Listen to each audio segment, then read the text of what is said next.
Okay. Supreme Court of the United States of America. Louisiana v.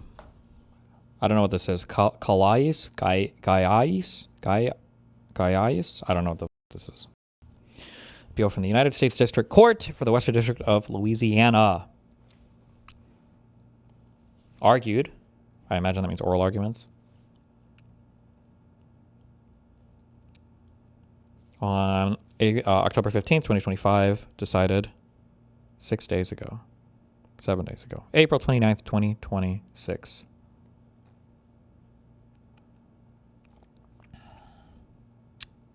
Calais? Okay. These cases concern whether Louisiana's new congressional map is an unconstitutional racial gerrymander. In 2022, after the state redrew its congressional districts, a federal judge in Robinson v. Ardoin held that the 2022 map likely violated Section 2 of the Voting Rights Act of 1965, 52 U.S.C., blah, blah, blah, because it did not include an additional majority black district.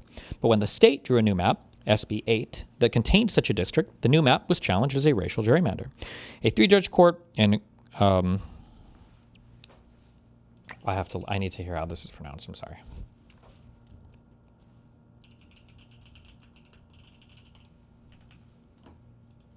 Louisiana v. Calais is the test Calais? The Daily Signal. case, but the real The Supreme Court of the United States gutted the Voting Rights Act today. 6 justices, 1 ruling, 60 years of civil rights progress upended. In Louisiana versus Calais, Calais? She says Calais? Calais?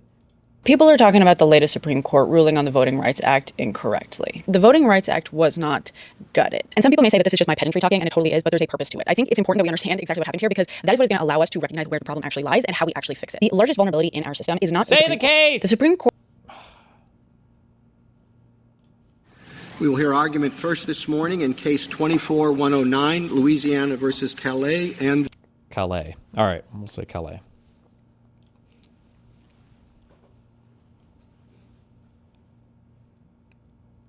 A 3-judge court in Calais v. Landry held that SB 8 violated the Equal Protection Clause of the 14th Amendment, and the state appealed to this court.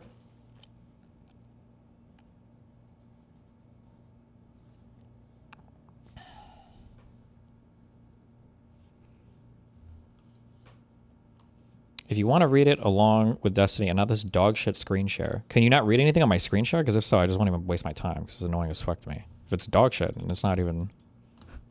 You talking to me? I can read it. No, this guy in chat is fucking crying. No, I can read it on your stream too. This guy's retarded. Okay.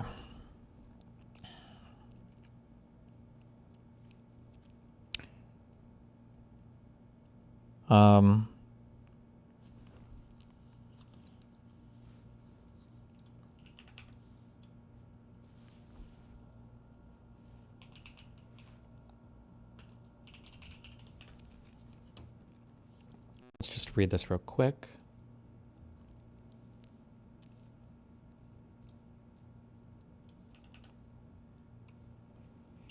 No voting qualification or prerequisite to voting or standard practice or procedure shall be imposed or applied by any state or political subdivision in a manner which results in a denial or abridgment of the right of any citizen of the United States to vote on account of race or color, or in contravention of the guarantees set forth in Section 103.03(f)(2) of this title.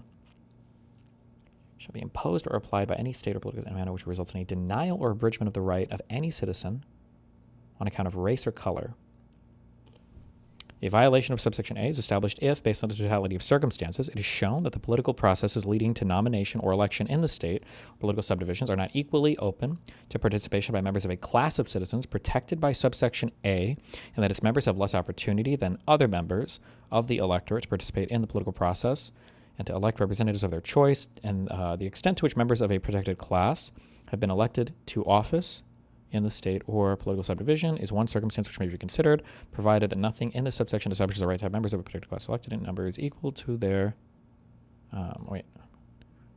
Provided that nothing in this section establishes the right to have members of a protected class elected in numbers equal to their proportional population. Okay. Based on the totality of circumstances. totality of the circumstances just mean like everything around it? I don't know. That's legal language. That's going to show up in case law. I don't know how they treat that here. Like, I'm wondering what this means. Is that like if you were to make a district, like let's say you have 10 districts and all of them are majority white, but you've got like a 20% black population in your race. Yeah.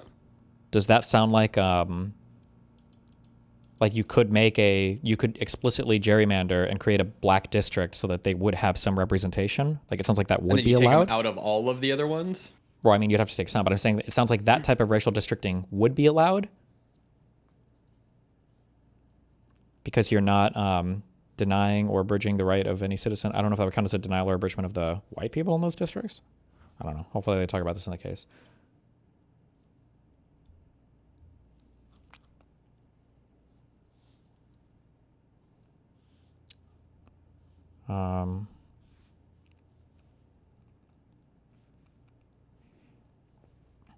Violation of subsection A is established if, based on the totality of circumstances, it is shown that the political process leading to nomination or election in the state or political subdivision are not equally open to participation by members of a class of citizens protected by subsection A, and that its members have less opportunity than other members of the electorate to participate in the political process and to elect representatives of their choice.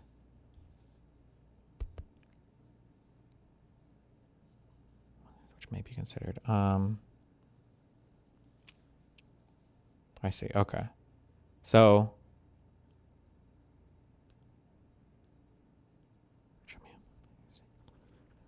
denial of abridgment. Okay.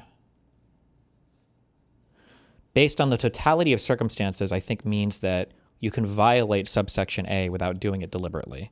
So if I were to create a bunch of maps and I were to base my district maps based on the number of rap music downloads, and doing that, I'm able to eliminate all black districts or something like that. I don't know. That would be considered a violation, I think, of this section because I didn't say black people, but I found a way to target black people or something like that, right?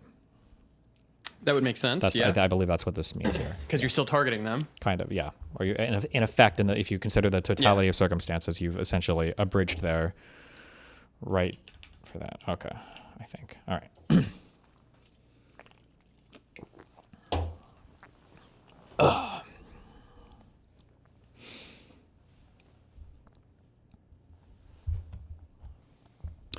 The parties originally briefed and argued the suit last term, and their arguments at that time highlighted problems in the existing body of Section 2 case law. One problem resulted from the rule that in racial gerrymandering cases, unlike other cases involving claims of racial discrimination, strict scrutiny is triggered only if race predominated in the state's decision-making process. Another problem stemmed from the long unresolved question whether compliance with the Voting Rights Act provides a compelling reason that may justify the intentional use of race in drawing legislative districts.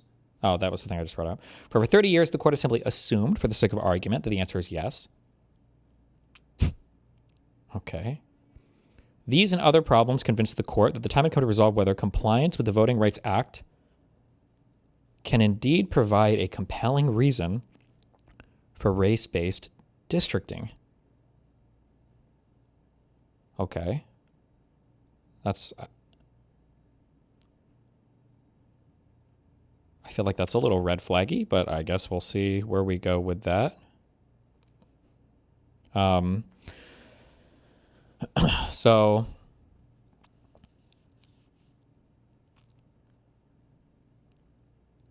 one problem resulted. Okay, so up here, this is just saying that one problem resulted from the rule that in racial gerrymandering districts, unlike other cases involving claims of racial discrimination, strict scrutiny is triggered only if race predominated in the state's decision-making process. So the court will apply some level of scrutiny to a decision based upon what factors are at play, and strict scrutiny is the highest threshold that a state has to overcome to pass some kind of law. And they're saying here that strict scrutiny, as an analysis of whether a law can stand as legal or constitutional, legal, I think you would say, that's triggered only if race predominated in the state's decision-making process. But as long as race wasn't the number one factor, then there would be it's strict scrutiny, then down to intermediate scrutiny, and then rational basis. I don't know if it would be intermediate scrutiny or rational basis review. Basically, we just say that it would be easier for the state to pass their gerrymander or law, for broadly speaking. The scary thing that I don't like in here that's kind of weird is There's apparently a long unresolved question on whether compliance with the Voting Rights Act provides a compelling reason that may justify the intentional use of race in drawing legislative districts. For over 30 years, the court has simply assumed for the sake of argument that the answer is yes. So that sounds like, when I read that as a layman, it sounds to me like they're saying that for 30 years, that has been the assumption. And then they say, well, we're going to try to resolve that today. Sounds like the court wants to 180 on that. That's what that sounds like, which in my mind is an improper use of the court. Oh, thank God. William Judd. Destiny, I'm begging you to watch this link. We don't have to read the case. Yes, listeners. Oh, there's a YouTube video that just goes over for. Thank you. Thank you, William Judd. Oh, we can just watch this YouTube video. Trimble as. Generally speaking, the Supreme Court shouldn't be overturning a whole bunch of case law precedent or making decisions that 180 the direction of the court, because it's not generally how our system of law works. You have a ton of different courts around the country that all kind of like look at different questions and they all kind of make rulings. And then over time, court decisions kind of establish this body of common law that like points towards a direction of like, well, this is probably how this law works as applied. Right. This is the kind of like the concept of like stare decisis or stare decisis, is that like there's a body of law that is all kind of decided upon, ruled in ordinary times by a variety of different districts applied to a variety of circumstances. And it would be exceptional for the court to 180 on that. But that might not be what this means. I could just be retarded. So, OK. All right. We will start with the syllabus. So the syllabus is not authored by an actual Supreme Court justice. The syllabus is just a review, a summary of the entire case that's written up by one of the clerks. So not the official opinion, but more or less summarizes what their decision is. So we can start with the syllabus. That's a stupid point. Precedent does not matter. The Constitution does. Judges take an oath to the Constitution, not precedent, LOL.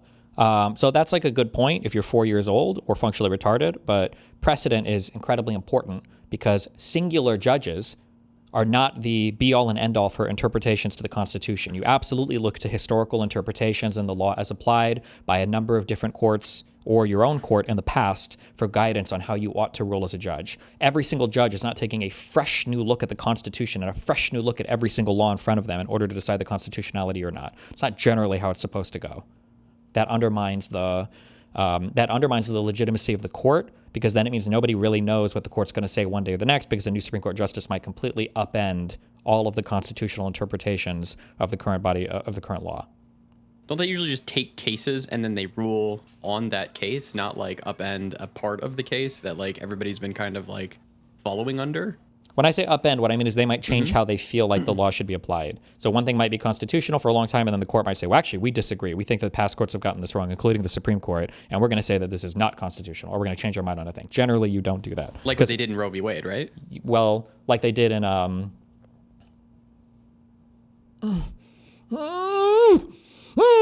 Fuck, what was it called? I can't remember the name of the case. God damn it! Dobbs, yes. Dobbs was overturning Roe and Casey, yes. Generally speaking, you don't do... stuff like That's that. why it's a landmark case, right? It's like where people are like, or they'll oh, call this it is a huge deal. they'll call it a watershed case. Yes. Got it. So Plessy shouldn't be overturned because it was law for 80 years.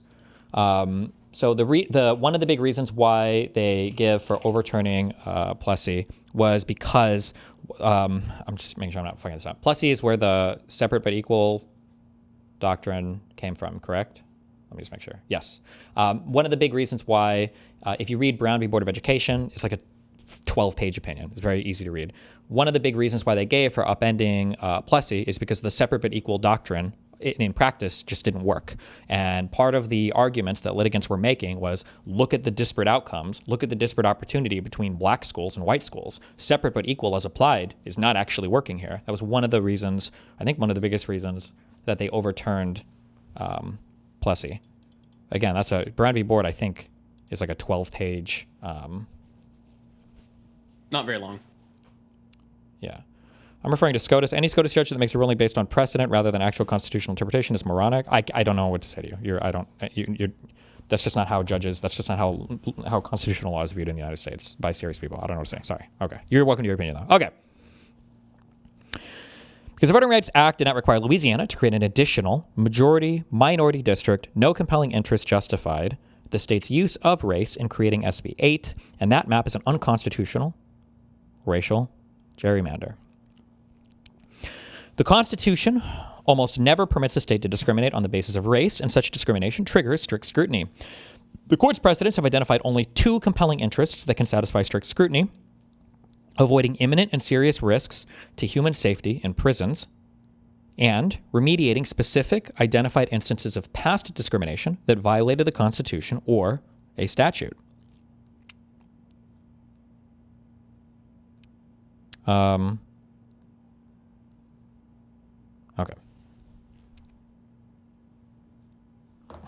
God damn it. Hold on. I'm getting one guide.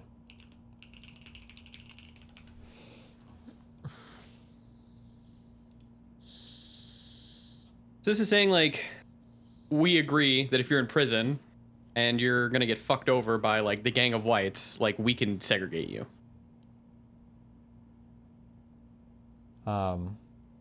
Maybe, yeah. I'm getting one by a guy by an actual retard in chat. False. That isn't Brown v. Board opinion. LOL. I'm almost positive it is. That when they looked through the separate but equal stuff here, as applied, I think all the three underlying cases I think that made this.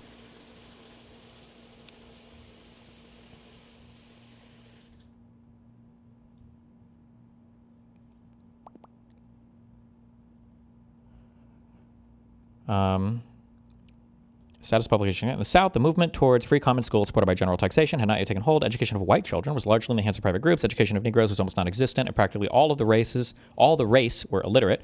In fact, any education of Negroes was forbidden by law in some states. Today, in contrast, many Negroes have achieved outstanding success in the arts and sciences as well as business professional world. It is true that public school education at the time of the amendment had advanced further in the North, but the effect of the amendment on northern states was generally ignored in the congressional debates. Even in the North, the condition of public education did not approximate those existing today. The curriculum was usually rudimentary. Ungraded schools were common in rural areas. The school term was but 3 months a year in many states, and compulsory school education was virtually unknown. As a consequence, it is not surprising that there should be so little in the history of the 14th Amendment relating to its intended effect on public education. In the first case of this court construing the 14th Amendment, decided shortly after its adoption, the court interpreted it as prescribing all state-imposed discriminations against the Negro race. The doctrine of separate but equal did not make its appearance in the court until 1896 in the case of Plessy v. Ferguson. Involving not education but transportation. American courts have since labored with the doctrine for over half a century. In this court, there have been 6 cases involving the separate but equal doctrine in the field of public education. Cumming v. County Board and blah, blah, blah. Okay. The validity of the doctrine itself was not challenged. In more recent cases, all the graduate school level inequality was found in that specific benefits enjoyed by white students were denied to Negro students of the same educational qualifications. And then some cases here. In none of these cases was it necessary to re-examine the doctrine to grant relief to the Negro plaintiff. And in Sweat v. Painter, the court expressly reserved decision on the question of whether Plessy v. Ferguson should be held inapplicable to public education. In the instant cases, that question is directly present here. Unlike Sweat v. Blah, there are findings below. The Negro and white schools involved have been equalized or are being equalized with respect to buildings, curricula, qualifications, and salaries of teachers, and other tangible factors. Our decision, therefore, cannot turn on merely a comparison of these tangible factors and the Negro and white schools involved. In each of the cases, we must look instead at the effect of segregation itself on public education.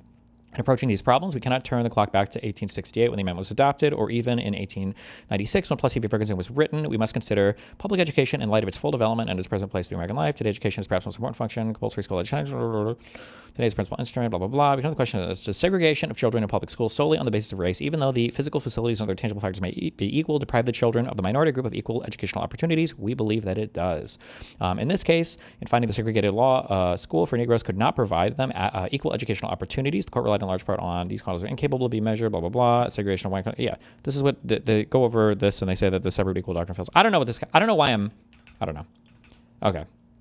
Stop. Okay. I don't know why I'm getting one guide. Okay. Stop. Okay.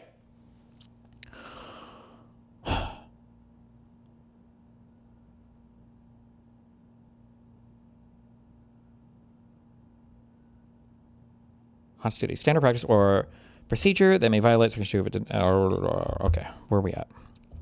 The question presented is whether compliance with Section 2 of the Voting Rights Act should be added to this very short list of compelling interests. The court now holds that compliance with Section 2, as properly construed, can provide such an interest. A proper interpretation of Section 2 requires examining the statutory text to understand what it demands with respect to drawing legislative districts. Under Section 2A, the court takes as a given that a legislative districting map may constitute a standard practice or procedure that may violate Section 2 if it results in a denial or abridgment of the right to vote on account of race or color. Section 2B establishes that a violation occurs when political processes are not equally open to participation by members of a racial group and that they have less opportunity than other members of the electorate to elect representatives of their choice. The key concept is less opportunity than other members of the electorate, which sets a baseline against which to assess the opportunity of minority voters. That baseline, the opportunity that any given group of voters has to elect their candidate of choice, depends on the voting preferences of other voters in the district. Wait, what?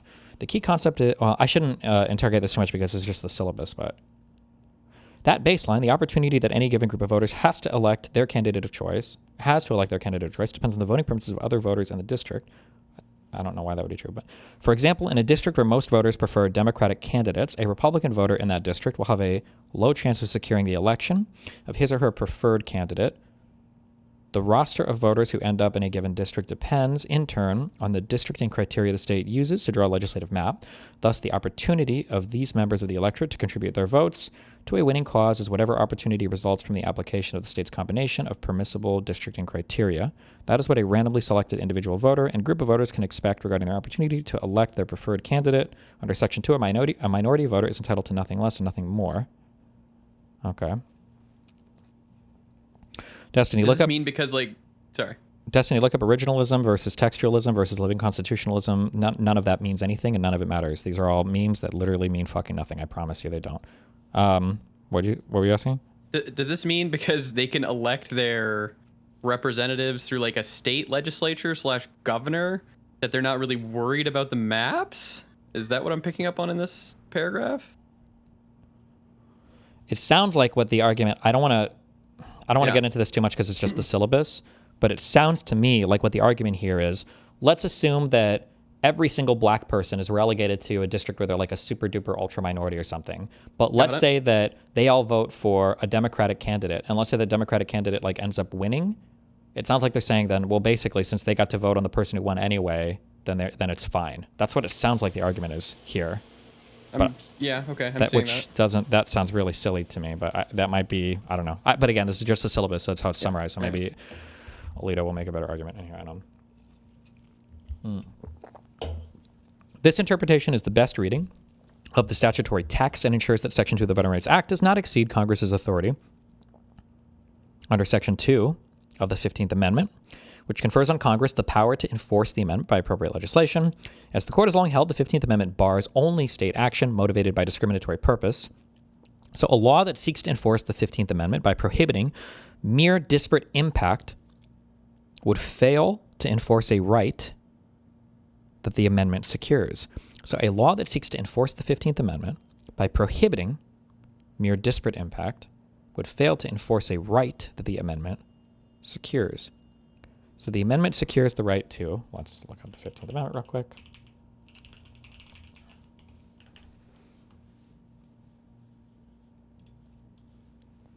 Oh, easy one.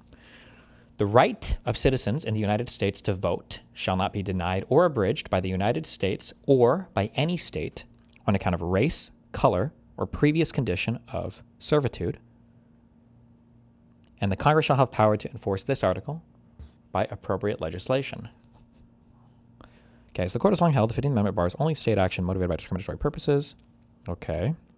So a law that seeks to enforce the 15th Amendment by prohibiting mere disparate impact would fail to enforce a right that the amendment secures. Oh, jeez.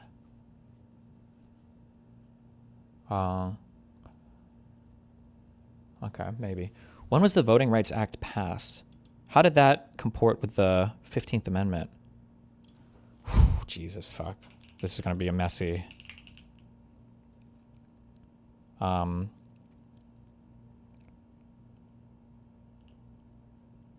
we're not talking. There are no more additions when we talk about voting. I'm sorry. For Voting Rights Act, we're just talking about the 65 one. There's not like another like addition in 97 or some bullshit, right? We're just talking about. Okay. I wonder what the debate was at the time relating to the Voting Rights Act and the 15th Amendment. The amendment they're addressing is from 1982. What?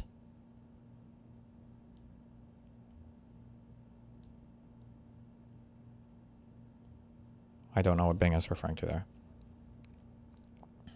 Oh, wait. He doesn't troll. They added text in the 80s, which comes up in the opinion. Oh, from the Voting Rights Act is what I'm guessing is, but okay. All right.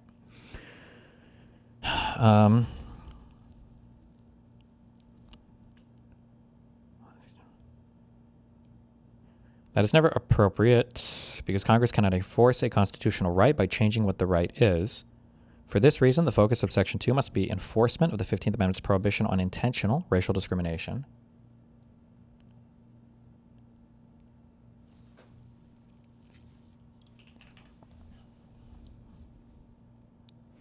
When Section 2 of the Act is properly interpreted, it imposes liability only when circumstances give rise to a strong inference that intentional discrimination occurred. Properly understood, Section 2 thus does not intrude on states' prerogative to draw districts based on non-racial factors, including to achieve partisan advantage. In short, Section 2 imposes liability only when the evidence supports a strong inference that the state intentionally drew its districts to afford minority voters less opportunity because of their race. Not only does this interpretation follow from the plain text of Section 2, but it is consistent with the limited authority that the 15th Amendment confers. Voting Rights Act, Section 2. How is this going to be a fucking huge read if I look this up, or? Oh no, this is just the thing that we read, Section 10301. I see, okay.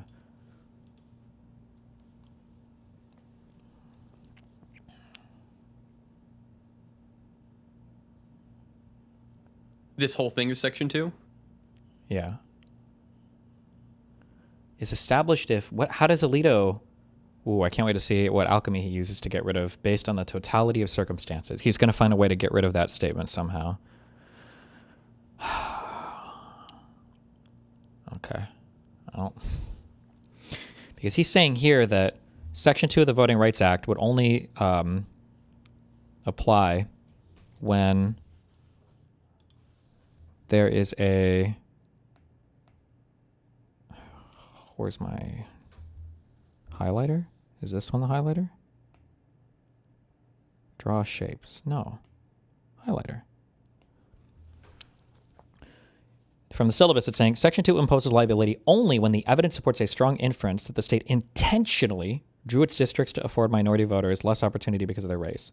But it sounds like Section 2 doesn't only require on intentionality. It sounds like it calls out explicitly totality of circumstances. But maybe he's going to view that differently or something. I don't know. We'll see.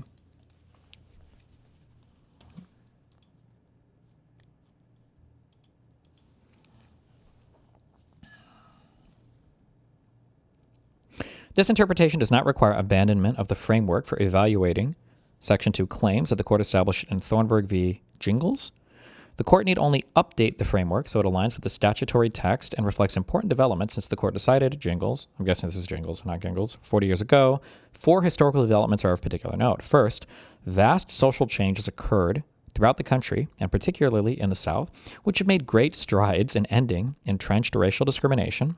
Second, a full-blown two-party system has emerged in the states where Section 2 suits are most common, and there is frequently a correlation between race and party preference. Okay. Third, in Rucho v. Common Cause, this court held that partisan gerrymandering claims are not justiciable in federal court, and this holding creates an incentive for litigants to exploit Section 2 for partisan purposes by repackaging a partisan gerrymandering claim as a racial gerrymandering claim. Fourth, the increased use and capabilities of computers in drawing districts and creative illustrative maps, or illustrative maps means that a Section 2 plaintiff can easily identify an alternative map that fully achieves all the state's legitimate goals while producing greater racial balance, if such a map is possible. In light of these developments, the court updates the Jingles framework and realigns it with the text of Section 2 and constitutional principles.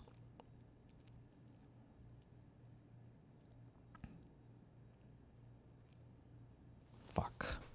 I need to know how you pronounce this. Jingles case. Multi-member voting districts, which are represented by multiple representatives, are larger in area and population than single-member districts. Thornburg versus Gingles. Gingles. It is Gingles. Okay. Gingles. The first Gingles precondition is that a community of minority voters must be sufficiently numerous and compact to constitute a majority in a reasonably configured district. While many Section 2 plaintiffs have simply provided illustrative maps with their desired number of majority-minority districts, such maps prove only that the state could create an additional majority-minority district, not that the state's failure to do so violated Section 2 of the Voting Rights Act. To show the latter, plaintiffs' illustrative maps must satisfy two conditions. Plaintiffs cannot use race as a districting criterion in drawing illustrative maps. Is it illustrative or illustrative? Illustrative.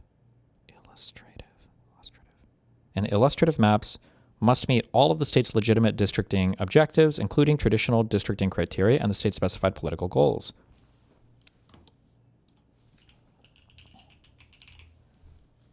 Illustrative. Illustrative. It was illustrative. Okay. To satisfy the second and third preconditions, politically, this is just summarizing Gingles. It's not giving a new opinion on it, right? I think, but I don't know. Okay. To satisfy the second and third preconditions, politically cohesive voting by the minority and racial bloc voting by the majority, the plaintiffs must provide an analysis that controls for party affiliation, showing that voters engage in racial bloc voting that cannot be explained by partisan affiliation. And on the totality of circumstances inquiry, the focus must be on evidence that has more than a remote bearing on what the 15th Amendment prohibits, present-day intentional racial discrimination regarding voting, discrimination that occurred some time ago, and present-day disparities characterized as ongoing effects of social discrimination are entitled to much less weight. Nothing in Allen v. Milligan dictates a different result. That case merely addressed whether Alabama's novel evidentiary standard required a change to existing Section 2 precedent. Allen did not address whether race-based districting under Section 2 could extend indefinitely into the future, despite significant changes in conditions, nor did it address whether Section 2 plaintiffs must disentangle race from politics in proving their case. Indeed, Allen did not address the 14th Amendment complaint at all, but here the decision before the court is based on the 14th Amendment. Under the updated Gingles framework, the facts of this suit easily require affirmance. Louisiana's enactment of SB 8 triggered strict scrutiny because the state's underlying goal was racial. The state configured District 6 to achieve a black voting age population, over 50%, because the Robinson Court held that Section 2 likely required the creation of an additional majority black district. The state's intentional compliance with the court's demands constituted an express acknowledgement that race played a role in the drawing of district lines. No compelling interest justifies SB 8 because Section 2 did not require the state to create a new majority-minority district. At every step of their Gingles framework, the Robinson plaintiffs failed to prove their Section 2 case. On the first Gingles precondition, the Robinson plaintiffs did not meet their burden because they did not provide an illustrative map that met all of the state's non-racial goals, including the state's political goals. On the second and third Gingles preconditions, the Robinson plaintiffs offered evidence that black and white voters consistently supported different candidates, but their analysis did not control for partisan preferences. And on the totality of circumstances, the Robinson plaintiffs failed to show an objective likelihood of intentional discrimination, instead relying on historical evidence and evidence that failed to disentangle race from politics. Jesus, okay. Alito delivered the opinion of the court, in which Roberts, Thomas, Gorsuch, Kavanaugh, and Barrett joined. Thomas filed a concurring opinion, oh boy, in which Gorsuch joined. And then Kagan will write the dissent, joined by Sotomayor and Jackson.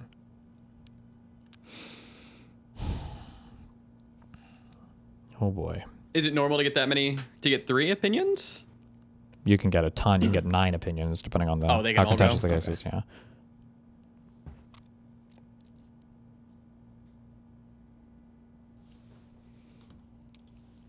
Gingles Supreme Court case. Real quick. Let me just look at this real quick.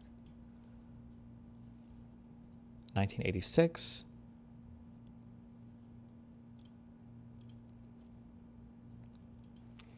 Okay. It sounds like what Alito is going to make the argument of is that since black people, hopefully it's not this simple, but since black people tend to be Democrats, as long as Democrat voters are represented, in some way, then who cares? Good to go. Black people are fine. And if you try to make any more specific consideration relating to race to represent black people, that would be a violation of the 15th Amendment. Therefore, fuck you. That's what it sounds like. The And that's argument because is it's like it would gonna be like the right for citizens to vote shall not be denied. And is it saying like well, so the 15th Amendment is saying that like you can't deny people or abridge or make laws basically related to like race, basically. race, color? Yeah. And then the Voting Rights Act is saying that we can consider like a totality of circumstances when we're doing districting. So like if I create a districting thing that happens to disenfranchise every black voter, even if race wasn't a primary consideration, that's still bad. And we need to redistrict based on race to make sure that those people are represented as a racial group somehow. But it sounds like what Alito's going to say district. in the state, statewide, when drawing state. districts. Okay. Yeah. And then that. it sounds like what Alito is going to argue is that, well, if we look at black people, they all tend to vote Democrat anyway. So like, even if you have no representation, as long as like Democrats can theoretically still win elections somewhere in your state, like it doesn't count as a discriminatory thing because you guys vote for Democrats anyway. So you're fine, which I don't know why, I don't know why we would even have, I don't even know why we would have this part of the Voting Rights Act at all then, but I don't know. We'll see. Okay. Justice Alito, one of our favorite crackheads in the court. Let's go.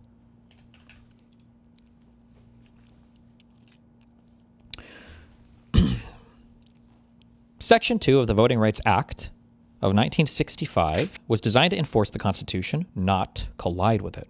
Unfortunately, lower courts have sometimes applied the court's Section 2 precedents in a way that forces states to engage in the very race-based discrimination that the Constitution forbids. This tension between Section 2 and the Constitution came to a head when Louisiana redrew its congressional districts after the 2020 census. In 2022, somebody said it's worse than that because you can fuck over Democrats for partisan reasons. Well, you're allowed to do that. You can redistrict based, like, political party is not a protected class. So you can discriminate, like, you can make a restaurant that says no Republicans allowed, no Democrats allowed. Like, that's not a protected class in the United States. So that's okay. We could say it's bad or we don't like it, but it's not illegal or against the Constitution, as I understand it.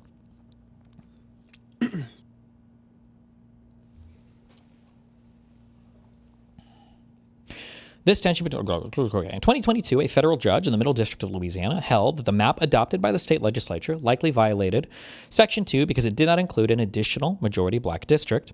But when the state drew a new map that contained such a district, its new map was challenged as a racial gerrymander. A 3-judge court in the Western District of Louisiana held that the new map, my guess is that the new map would be okay, even though it's a racial gerrymander, because it satisfies Section 2 of the Voting Rights Act, which in a roundabout way, kind of does hopefully satisfy the 15th Amendment, because we're creating this racial thing to get more racial balance and representation, et cetera, would be my guess is how they would have seen it, but we'll see. A 3-judge court in the Western District of Louisiana held that the new map violated the Equal Protection Clause. Never mind, they disagreed. And the state appealed to this court. The parties originally never mind. What I just said would have been the interpretation up to this time, but obviously this case is at the Supreme Court, so it would have been appealed to, I guess. Okay. A 3-judge court in the Western District of Louisiana held that the new map violated the Equal Protection Clause, and the state appealed to this court. The parties originally briefed and argued this suit last term, and the arguments at that time highlighted problems in the existing body of Section 2 case law. One problem resulted from the rule that in racial gerrymandering cases, unlike other cases involving claims of racial discrimination, strict scrutiny is triggered only if race predominated in the state's decision-making process. In this suit, Louisiana adopted the challenged map and created the second majority black district because it quite reasonably anticipated that, if it did not do so, the Middle District of Louisiana would order the use of a map with a differently configured second majority black district that would effectively oust an incumbent whom the legislature sought to protect. Under our existing case law, that situation posed the question whether race or politics was the state's predominant motivation. Okay.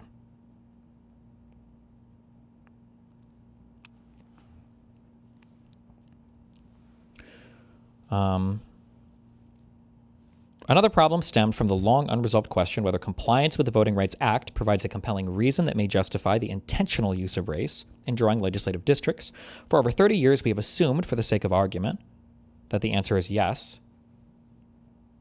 And we have gone further and assumed that it is enough if a state has a strong basis and evidence for thinking that the Voting Rights Act requires race-based conduct. But allowing race to play any part in government decision-making represents a departure from the constitutional rule that applies in almost every other context.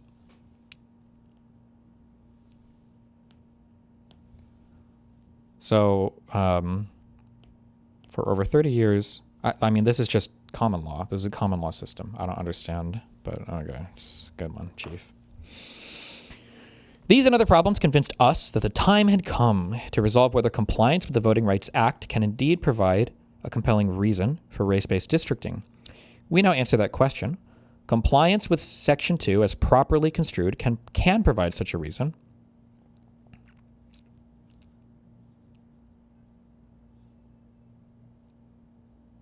Correctly understood, Section 2 does not impose liability at odds with the Constitution, and it should not have imposed liability on Louisiana for its 2022 map. Compliance with Section 2 thus could not justify the state's use of race-based redistricting here. The state's attempt to satisfy the Middle District's ruling, although understandable, was an unconstitutional racial gerrymander, and we therefore affirm the decision below. Jesus.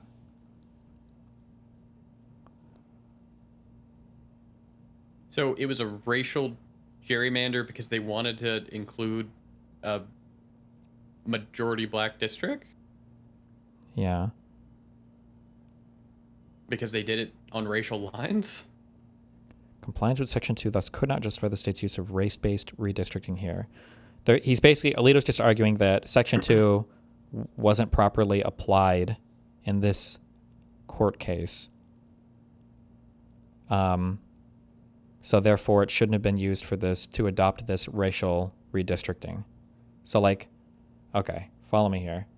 Mm-hmm. It sounds like what Alito's arguing here is he's saying what Section 2 is allowing you to do is if I can show you that you were racistly redistricting, then you're allowed to propose a different redistricting.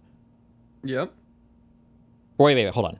Section 2, as considered before, said that if you can show in a totality of circumstances that there's been some kind of racial discrimination that has occurred as a result of your redistricting, then somebody can challenge your new map and say, hold on, this is in violation of the Voting Rights Act. You have essentially disenfranchised black voters by some roundabout way, basically. And what Alito is saying is, hold on, the only way that you can invoke Section 2 is if you can show that they intentionally were creating race-based maps and not that the race-based map was a byproduct of some other consideration. But it sounds like the way that the law, now this is my personal opinion, it sounds like the way that the Voting Rights Act was written, Section 2 allows you to consider the effect, not just the intention. That's why it says a totality of circumstances. But it sounds like Alito is saying that's bullshit. You can only do it if they actually intended and you have to do evidence this. of them intending it, yes. So tomorrow, if Louisiana goes and redraws all their maps, and it's like, oh, well, That's sorry, why I use the you rap know. music example. They're just like, oh, we don't want to get people with rap music representation. If you were to challenge that and say, well, look at the Voting Rights Act Section 2, you're basically found a way to disenfranchise black voters.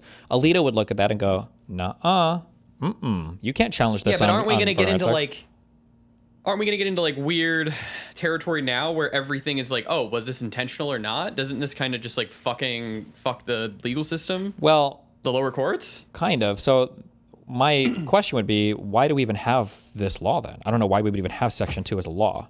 Like, that seems like I guess it would just be for the intentionality no. behind it. Well, but that's already illegal because of the Yes, Constitution, yeah, the 15th because of or the 14th Amendment, I guess, as well, right? Equal protection. So, I don't know. Yeah, I guess I'll keep reading. We'll see. Keep going.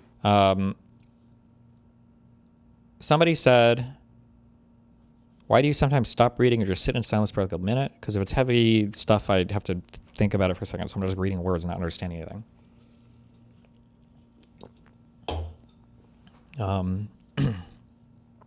Okay.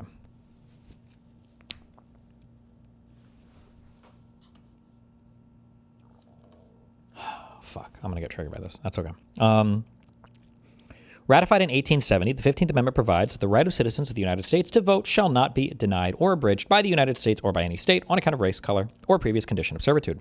For many years afterward, however, states heavily suppressed the right of black citizens to vote. States employed a variety of notorious methods, including poll taxes, literacy tests, property qualifications, white primaries, and grandfather clauses in a blatant effort to suppress black voting. As an aside, this is one of the reasons why I don't like it when people compare like Israel to apartheid when people compare Muin Rabbani did this to me in my debate, comparing apartheid to Jim Crow, that Jim Crow was a type of apartheid. That's not true. States and other localities tried to fuck over black people by doing sneaky, underhanded shit. Like Trump type shit. Maybe, Trump is even more blatant. Whereas in apartheid, you just say, you're a subjugated racial group. You're literally just not allowed to vote. You're black, LOL. You're Indian, LOL. You don't get to vote. You're not part of the white people. That's why it's kind of stupid to compare Jim Crow, which is like finding clever abuses or ways to disenfranchise people, with apartheid, or like legalized segregation or disenfranchisement or unsuffrage. I don't know, whatever you say. Lack of ability to vote. It's a dumb comparison, I think, but okay. Kind of downplays what was actually happening. Well, downplays and misstates. It's just like a different type of thing, Yeah.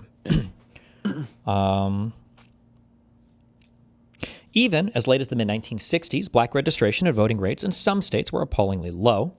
In addition, states employed legislative districting schemes to prevent the election of black candidates and candidates that black voters preferred. One question. I should know this. I never know this. When you draw a district in a state, is that only a congressional federal legislative district, or does that also like impact the state districts as well for like your state assemblies or your state legislatures?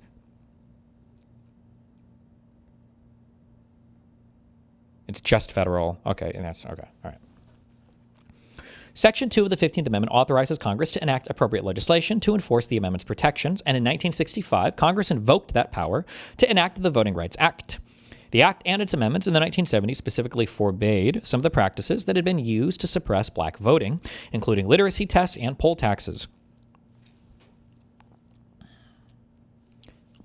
Prohibiting the denial of the right to vote in any election for failure to pass a test. We upheld many of these provisions in Katzenbach. Blah, blah, blah. Okay. Section 2 of the Voting Rights Act, in its original form, closely tracked the language of the amendment it was adopted to enforce. At that time, Section 2 stated simply that no voting qualification or prerequisite to voting or standard practice or procedure shall be imposed or applied by any state or political subdivision to deny or abridge the right of any citizen of the United States to vote on account of race or color. In Mobile v. Bolden, the court interpreted this language, and 4 justices concluded, in a plurality opinion, that facially neutral voting practices violate Section 2 only if motivated by a discriminatory purpose.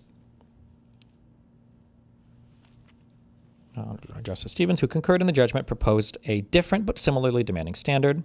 Indeed, in his view, a districting practice, even if motivated in part by race, would not violate Section 2 so long as it was supported by valid and articulable justifications.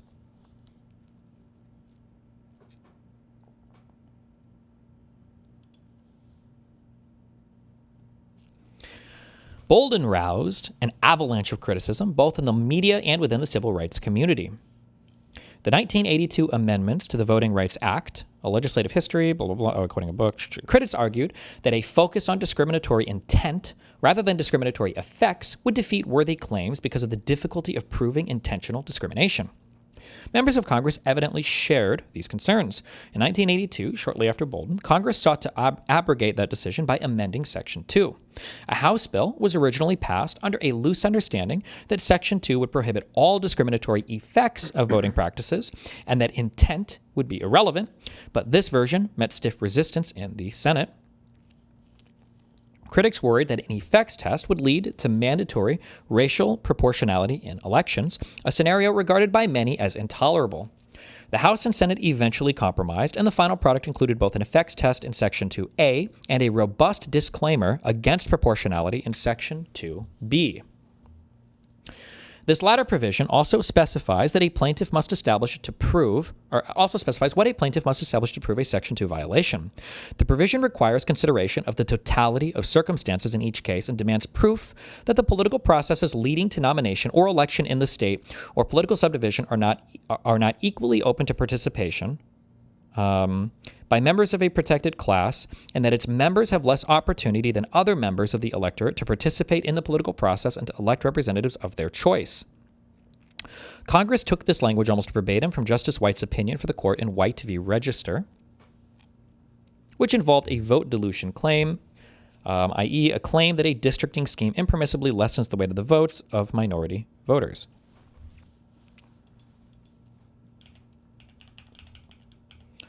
Look at this again real quick. Hold on.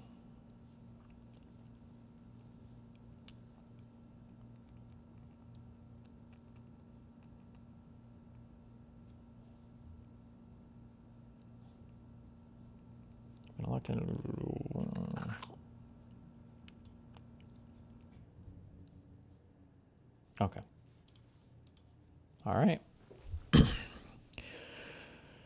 Court affirmed a judgment. Okay. In White, the court affirmed a judgment that Texas had used two multi-member electoral districts invidiously to cancel out or minimize the voting strength of racial groups.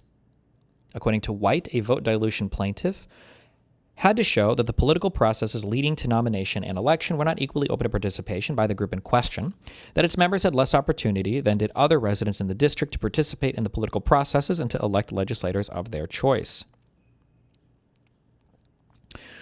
The decision in White did not say anything. When it says this, do you understand what it means when it says this?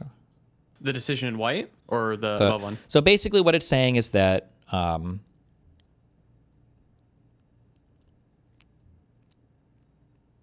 do opportunities of a certain racial group in a state have the ability to meaningfully impact an election or choose their candidate in the way that other groups do in terms of race? Yeah. Is I think kind of what it's saying. So process leading to nomination, election, or equally open participation by the group in question. Okay. So by this interpretation, if I had a state that was 50-50 black and white, and I found a way to gerrymander it so that there were only two black districts, two districts where black people got their vote, and 8 districts where white people got their vote through clever gerrymandering, then that would be a violation of this law, of Section 2 here, because I found a way to kind of vote dilute away the black vote so that the black people don't have the same access to the political process to the white people. That would be how this would. Yeah. But only if you did it intentionally now. Well, now that's what Alito's going to make the argument of, I guess. But that's what he's going to fight for. We'll see. But this is saying in White, that's what they were upholding. Or at least that's what they were under. I think. Yes, yeah. Okay. The decision in White did not say anything one way or another about proof of discriminatory purpose or intent, but the court's rationale rested on evidence that gave rise to an obvious inference that the state had set out to prevent the election of candidates preferred by minority voters. The court's rationale rested on evidence that gave rise to an obvious inference that the state had set out to prevent. Okay. The Texas districting scheme generally used single-member districts. When you say single member, single racial member, that's what that means? Or single party member? Racial member? The Texas districting scheme generally used single-member districts, but employed multi-member districts in 2 parts of the state, where single-member districts might have resulted in the election of minority candidates. The court observed that the use of multi-member districts is not necessarily, or per se, unconstitutional. Wait, one person elected from a single district, as opposed to a single district electing 2 people?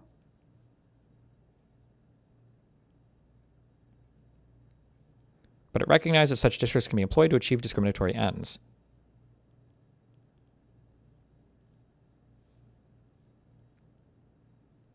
Wait, am I retarded? Are there districts in the United States that have multiple congressmen? I didn't know that. Not now. Oh, there used to be? Okay. I don't know. All right. Crazy. Wild country. But it recognizes such as can be employed to achieve discriminatory ends. Okay. in this case, observing that a switch to at-large elections could be a method to maintain white control of the political process, explaining that a change to at-large voting could nullify the choice or the ability of minority voters to elect their candidate of choice. The court also cited strong evidence that the legislature had done so in the case at hand. Writing at a time when the Democratic Party was dominant in much of Texas, the court noted that a white-dominated organization, which had effective control over candidate slating within that party, had engaged in racial campaign tactics in white precincts to defeat candidates who had the overwhelming support of the black community, thereby effectively excluding the black community from participation in the Democratic primary selection process. Alito cummed writing this when the Democratic Party was majorly racist. You know he loved to put that in. Okay. Before the swap or whatever? Kind of, yeah. The court likewise cited evidence that the legislature had invidiously excluded Mexican Americans from effective participation in political life, specifically in the election of representatives to the Texas House of Representatives. Thus, White presented a situation in which circumstantial evidence suggested very strongly that the state had created multi-member districts for the purpose of diluting minority votes. A few years later, when Congress looked for language that would abrogate Mobile v. Bolden's interpretation of Section 2, it included terms that were nearly identical to language used in White. The accompanying report of the Senate Judiciary Committee explained that the amendment's purpose was to repudiate Bolden and establish a new vote dilution test based on White. It's pronounced Mobile? Mobile, Alabama. This court first construed the amended version of Section 2 in Thornburg v. Gingles. Gingles concerned a challenge to North Carolina's multi-member districting scheme on the ground that it diluted the vote of black citizens. In 1986. I don't believe you that multiple representatives were... Hold on. I don't even know what that would look like. Would that just be like a district that's so big they get like 2? Oh, never mind. Multi-member districts are electoral districts that elect more than one representative to a legislative body. They're prohibited in the House of Representatives. As of when?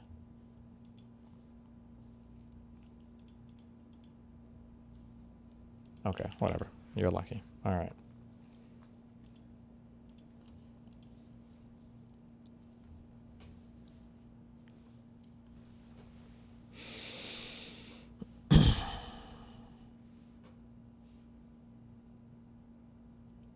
Gingles was decided at a time when this court often paid insufficient attention to the language of statutory provisions, and Justice Brennan's opinion for the court followed this pattern.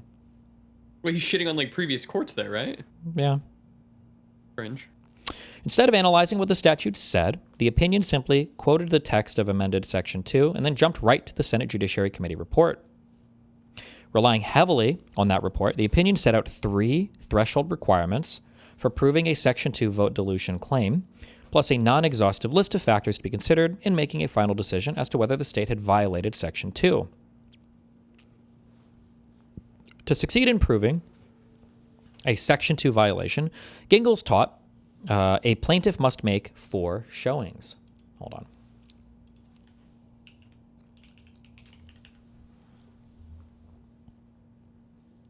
First, the plaintiff must show that the minority group in question is sufficiently large and geographically compact to constitute a majority in a reasonably configured district. A district is reasonably configured, we later explained, if it comports with traditional districting criteria, such as being contiguous and reasonably compact. Second, the minority group must be able to show that it is politically cohesive. Third, the minority must be able to demonstrate that the white majority votes sufficiently as a block. The minority group must be able to demonstrate that the white majority votes sufficiently as a block to enable it to defeat the minority's preferred candidate. Third, the minority must be able to demonstrate that the white majority votes sufficiently as a block to enable it to defeat the minority's preferred candidate. And finally, a plaintiff who demonstrates the 3 preconditions must also show, based on the totality of circumstances, that the political process is not equally open to minority voters. Okay. This is our Gingles test.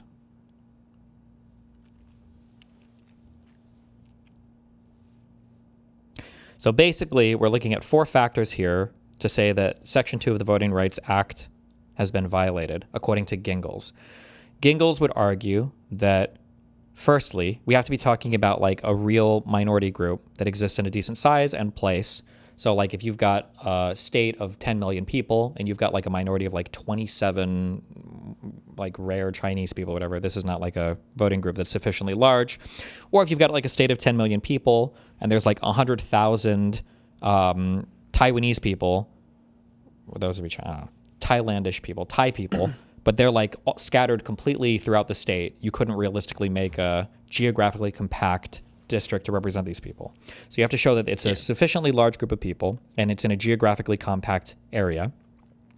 That's the first thing. And then the second is that the group has to demonstrate somehow that they are politically cohesive. So if it's like a 50-50 split on all of their voting across like multiple issues or candidates, then it would fail at that point. And then third, the minority group, third, they have to be able to demonstrate that the white majority votes consistently enough in order to defeat the minority's preferred candidate. So basically, all the white people are tending to vote in a certain way such that it's always going to, or at least is able to defeat the minority group's preferred candidate. And then if all three of these things have been shown, then based on then the final thing is a plaintiff who demonstrates the conditions must also show based on the totality of circumstances that the political process is not equally open to minority voters. I feel like the fourth thing would just follow the three, but maybe this is something that would. Okay, that's the. All right. In later cases, redistricting plans that states created to comply with the Voting Rights Act were themselves challenged as racial gerrymanders. This court approached such cases by building on the framework from other racial discrimination cases under the Equal Protection Clause. When we say Equal Protection Clause, we're talking about...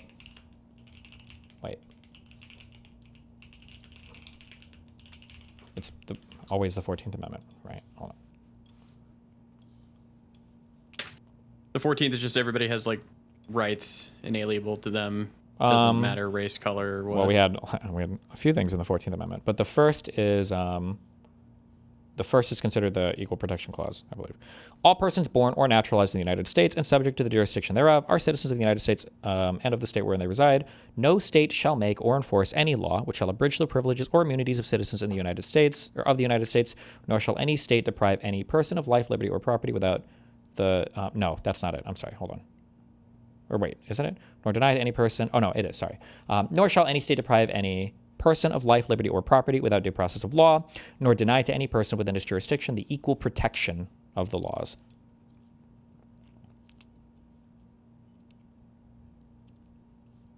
Okay.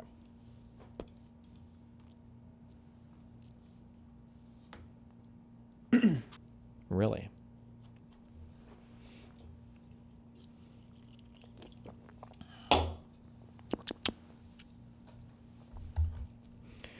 The court challenged, the court approached such cases by building on the framework from other racial discrimination cases under the Equal Protection Clause. In those cases, if race played a role in a decision made by a government actor, strict scrutiny applied. Under this standard, the government needed to assert a compelling interest that justified its use of race, and if the analysis progressed beyond this point, the government had to show that its use of race was narrowly tailored to vindicate that interest.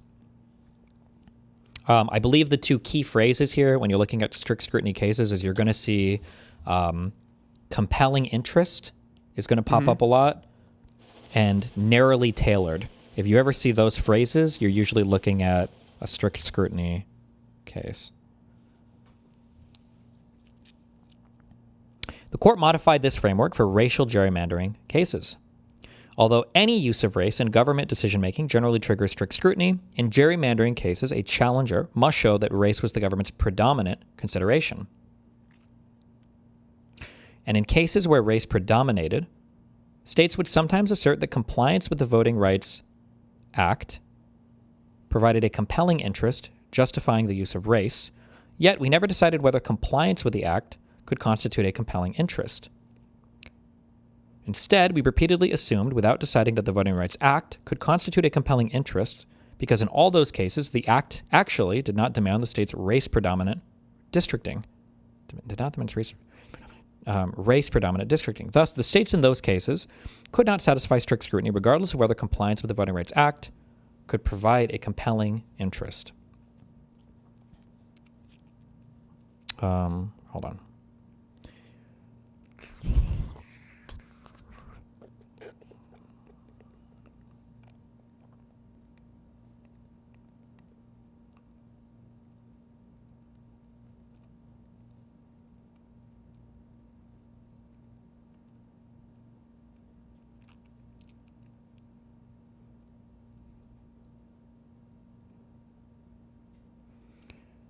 Consider compelling interest because in all those cases, the act actually did not demand the state's race predominant districting. Thus, the states in those cases could not. Okay. Is this kind of saying what he said in like the first paragraph or whatever? How they just like assumed for 20 years? No. Okay. I'm confused. Yeah. All right. I think I'm seeing the path to get rid of that totality of circumstances. Okay, so if I make a law and the law says past 10 p.m., past 10 p.m. there's a curfew or something, right? Okay. There's 3 levels of review, okay? Rational basis, intermediate scrutiny, strict scrutiny. This would be a law that it impacts everybody equally. It's not cutting against like some fundamental right. Hold on, let me bring up, just so I'm 100% getting these correct. Oh my fucking God, just give me the fucking picture! Hold on.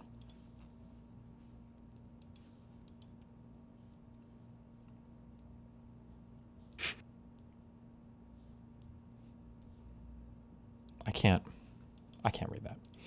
Hold on. Kill yourself. I'm holding.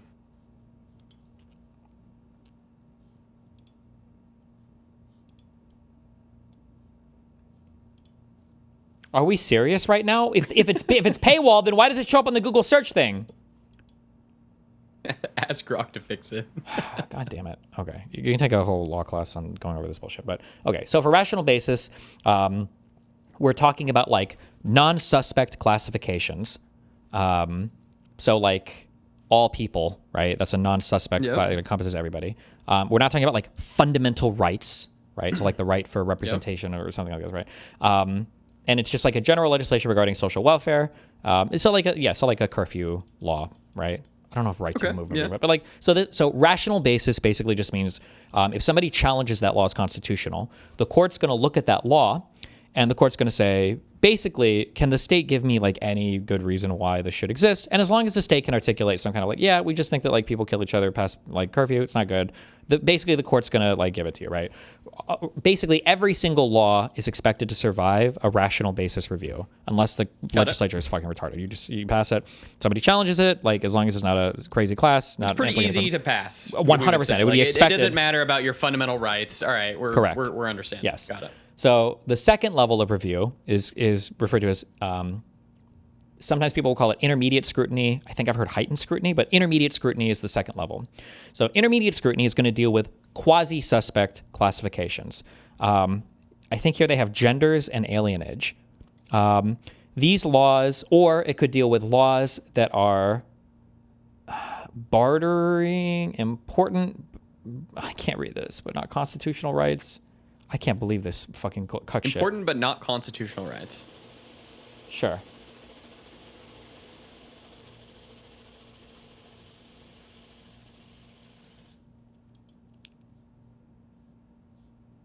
Illegitimacy or gender? I don't know what the fuck illegitimacy is. But okay, whatever. So like, let's say that I make a law where I have like, we have laws where we can defend, somebody show me if this is actually true or not, like female only gyms. I believe these are things that I think you can challenge, like the existence of these things for whether or not you're legally allowed to have these in existence. I think that might trigger an intermediate scrutiny review because you have a quasi-suspect class gender involved. And then in an intermediate scrutiny review, this one is considered by default against the government. The government would have to make, it would have to prove that there is a there's a substantial relationship between the class that's implicated and some important government interest here. So like I think the government could make the argument that we believe that having places where women can go to the gym and feel not harassed by men, that's a compelling state interest, and you obviously have to be able to defend the class of women there. So like this is why it's narrowly tailored to women, like and female gyms, like that's it, right? So you can have gyms narrowly tailored. It only applies to the gym. You couldn't make like a whole women's conference center or only women's or whatever. It just has to be a gym. There can't be like exclusive like business opportunities or crazy shit, right? It's a gym for women. There's a class that we've implicated. There's a reason why, and we have a compelling state interest to talk about it. This would be like an intermediate scrutiny thing, okay? Would intermediate scrutiny also be for like your sexual orientation? I don't know if orientation falls under intermediate or strict scrutiny. Okay. Strict scrutiny is when you are implicating some kind of like fundamental right, or if you're talking about like race, or like your ethnicity. Also, alienage might be like countries you come from as well. So if you're going to make a law, and this is a law that applies to like only black people or white people, or a law that like is preventing somebody from like voting, the Muslim ban, right, or whatever. Sure, would be yeah. Under strict scrutiny. Okay. This is going to be a thing where now you have to show two things. You have to show that there's a compelling interest, like a very, very, very compelling state interest that you're trying to further here, number one. And then number two, you have to show that the law that you've passed is like as narrow as possible, I believe, or at least like narrowly tailored enough such that you can't easily point to a more narrowly tailored one in order to advance this compelling interest. Does that make sense? Yeah. Okay. Yeah. Rational basis, easy. Intermediate scrutiny, hard. It's supposed to be against the state, but they can still do it. Strict scrutiny, very difficult. Sometimes in court cases, what the people are actually arguing on, they're not actually arguing whether or not they can pass some level of scrutiny. They're usually trying to argue for the scrutiny. So, for instance, when it came time to do the porn ban, not the porn ban, but whether or not laws that were mandating IDs for pornography consumers in states, whether or not these laws were constitutional, one of the terms that kept coming up a lot had to do with whether or not the material on pornography websites the majority of it was obscene.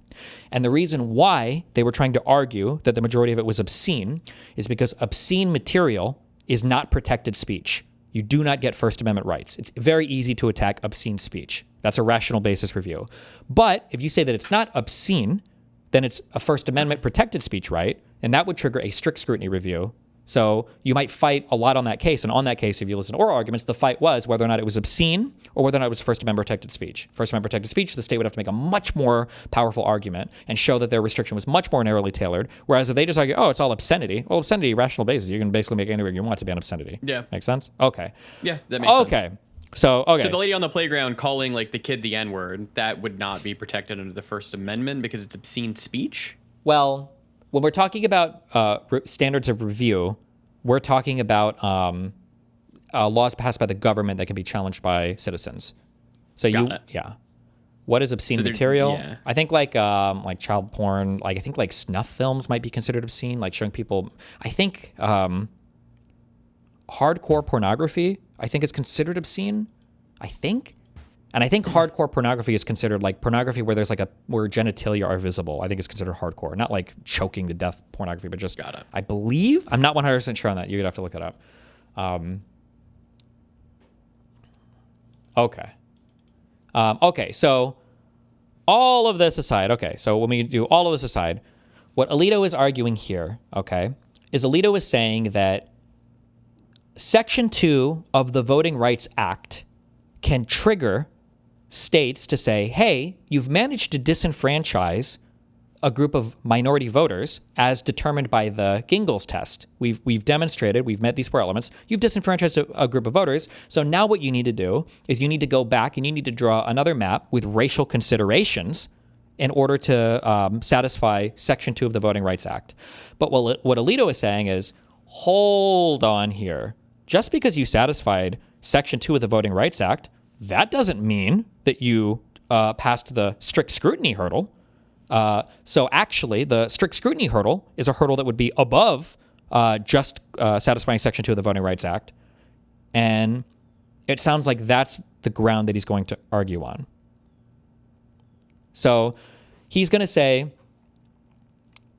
He's gonna say that you have to show me proof that they did it on racial ties on purpose in order to hit the strict scrutiny. Yeah. he's going to say that in order to do it, you have to show a compelling state interest, and saying that you satisfy Section 2 of the Voting Rights Act, that's not enough, and that it's narrowly tailored as much as possible. So rereading this paragraph now, the court modified the framework for racial gerrymandering cases. Although that framework that he was talking about was the rational basis review framework, okay? That's what we just went over. Although any use of race in government decision-making generally triggers strict scrutiny, in gerrymandering cases, a challenger must show that race was the government's predominant consideration. So saying here that, like, generally, if the government is ever considering race at all, it's going to be a strict scrutiny review in order for the law to pass.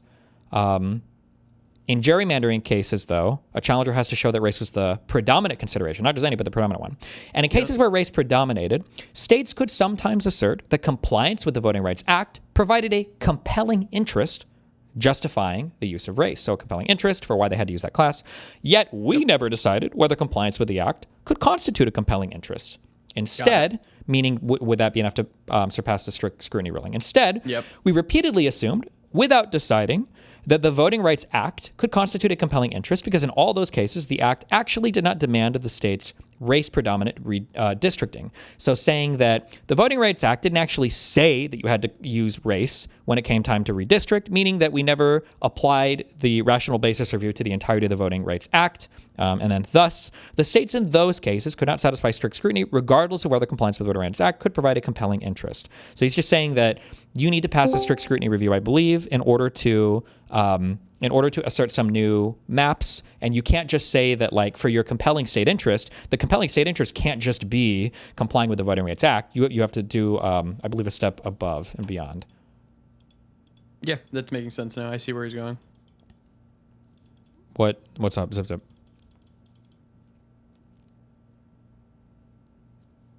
Hold on. Can you hear me? Yes. Just a quick thing. You said earlier that you're saying that Alito wants to get rid of the part totality of circumstances because then you can. Well, maybe that was a prediction I made, but I have no idea if that's going to pan out or not because I'm still reading the decision. But that was it felt like he was going to try to get rid of it. So sure. So just real quick to kind of, and it's already been kind of explained. I think you read it a little incorrectly. What they're saying with the part of the totality of circumstances is the part that helps Alito in his argument in this case, because based on Section A. Well, here, wait, we'll get to that. He hasn't made that argument at all yet. When I get to that, I'll read it. I don't think we've gotten to that yet, though. I don't even know if he's used totality of circumstances yet. That might have been in the syllabus, but I'm reading through the opinion. I'm sure he'll get to that in the opinion. Okay. It was in syllabus. Yeah, but syllabus. I'm not interrogating the syllabus text because Alito will make the argument in long form in the actual opinion. So. Okay, I love you. I'm just going to hang out because you're triggering me. Good. Listen to this. In later cases, redistricting plans that states created to comply with the Voting Rights Act. We already know this. Where were we? The court modified the framework for racial gerrymandering cases. Okay, we just read this as a whole thing we went over. Instead, we repeatedly assumed, without deciding, that the Voting Rights Act could constitute a compelling interest because in all those cases, the act actually did not demand the state's race-predominant redistricting. Thus, the states in those cases could not satisfy strict scrutiny, regardless of whether compliance with the Voting Rights Act could provide a compelling interest. Regardless of whether the Voting Rights Act could not satisfy, regardless of whether race-predominant. Okay. The first case in which the court explicitly made this assumption was Miller v. Johnson, which concerned a majority black district. Let me just summarize real quick at the end of that. So, thus, the states in those cases could not satisfy strict scrutiny, regardless of whether compliance with the Voting Rights Act could provide a compelling interest. So they're saying here that, like, even if the Voting Rights Act did provide a compelling interest, that doesn't necessarily mean that. Thus, the states in those cases could not satisfy strict scrutiny, regardless of whether compliance with the Voting Rights Act could provide. So even if the Voting Rights Act could provide a compelling interest, that's not necessarily an argument that the maps that they were passing were narrowly tailored enough to pass a strict scrutiny review, is what that means. Because and then in the sentence earlier, that the act didn't demand the state's race-predominant redistricting. Okay, all right, okay. He's basically saying, like, well, we never made a decision that it would pass compelling interest, right? Because he's saying that the act itself doesn't say, well, in order to satisfy the Voting Rights Act Section 2, you have to pass a racially dominant map. You don't have to do that. He says that because the act itself didn't provide for that language, that this is an analysis that these prior courts and future courts need to be doing. Yeah. We'll get more of that. Okay. The first case in which the court explicitly made this assumption was Miller v. Johnson, which concerned a majority black district that was designed to satisfy the Justice Department's pre-clearance demands under Section 5 of the Voting Rights Act. The Miller court first found that the legislature had subordinated traditional race-neutral districting principles, including but not limited to compactness, contiguity, and respect for political subdivisions or communities defined by actual shared interest to racial considerations. The Miller court first found that the legislature had subordinated traditional race-neutral districting principles. Okay. For this reason, the court held race had predominated in the creation of the new district, and the state had to demonstrate that its districting legislation was narrowly tailored to achieve a compelling interest. The court... Okay, hold on, let me reread this. Jesus. The first case in which the court explicitly made this assumption was Miller v. Johnson, which concerned a majority black district that was designed to satisfy the Justice Department's pre-clearance demands under Section 5 of the Voting Rights Act. The Miller court first found that the legislature had subordinated traditional race-neutral districting principles, including, but not limited to, compactness, contiguity, and respect for political subdivisions or communities defined by actual shared interests to racial considerations. Had subordinated these to racial considerations. For this reason, the court held race had predominated in the creation of the new district, and the state had to demonstrate that its districting legislation was narrowly tailored to achieve a compelling interest. Okay, so they're saying that you were using race as a predominant factor for why you created this new districting map, and because of that reason, now you have to pass a strict scrutiny threshold. The court declined to address whether or not in some cases compliance with the Voting Rights Act, standing alone, could provide a compelling interest, independent of any interest in remedying past discrimination. Instead, the court explained that the challenged district was not reasonably necessary under a constitutional reading and application of the Voting Rights Act, so the state's goal of complying with the act could not supply a compelling interest. The challenged district was not reasonably necessary, constitutional reading and application of the Voting Rights Act. Whether or not in some cases. So just because you comply with the act doesn't give you compelling interest.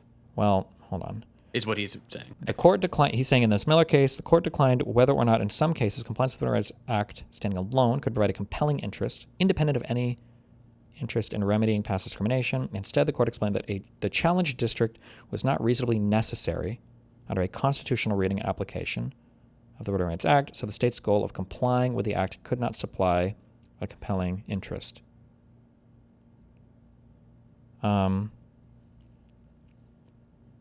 It seemed like the court said that it wasn't necessary. The challenge district wasn't necessary, and therefore it wasn't necessary even as reading the Voting Rights Act, and therefore It wasn't necessary to comply with the Voting Rights Act. Yes. So if you say that that's why you're doing it, it doesn't apply. Sure, yes. Challenge district was not reasonably necessary under a constitutional reading and application of the Voting Rights Act, so the state's goal of complying with the act could not supply a compelling interest. Okay. So, like, if I were to say I need to create a new district, and I'm trying to get all of the Destiny voters in one district, and I'm trying to say that, like, well, look, isn't there, like, some racial discrimination or something? So we want to rebalance the district here, whatever. And then I put all the Destiny voters in one state or one district. But I can see that, like, any reasonable reading of the Voting Rights Act and the way that you've redrawn this district, it doesn't seem like you are putting people here, you know, with a fair reading of the Voting Rights Act. So that can't count as your compelling interest. That wouldn't be a strict scrutiny review, but okay. State school complying with the act cannot be, okay. Sorry. Okay. All right. We repeated much of the same analysis in Shaw v. Hunt, applying strict scrutiny to a redistricting plan that a state crafted to comply with both Section 2 and Section 5 of the Voting Rights Act. Once again, we did not reach the question expressly left open in Miller, whether the Voting Rights Act could itself provide a compelling interest to justify race-predominant districting.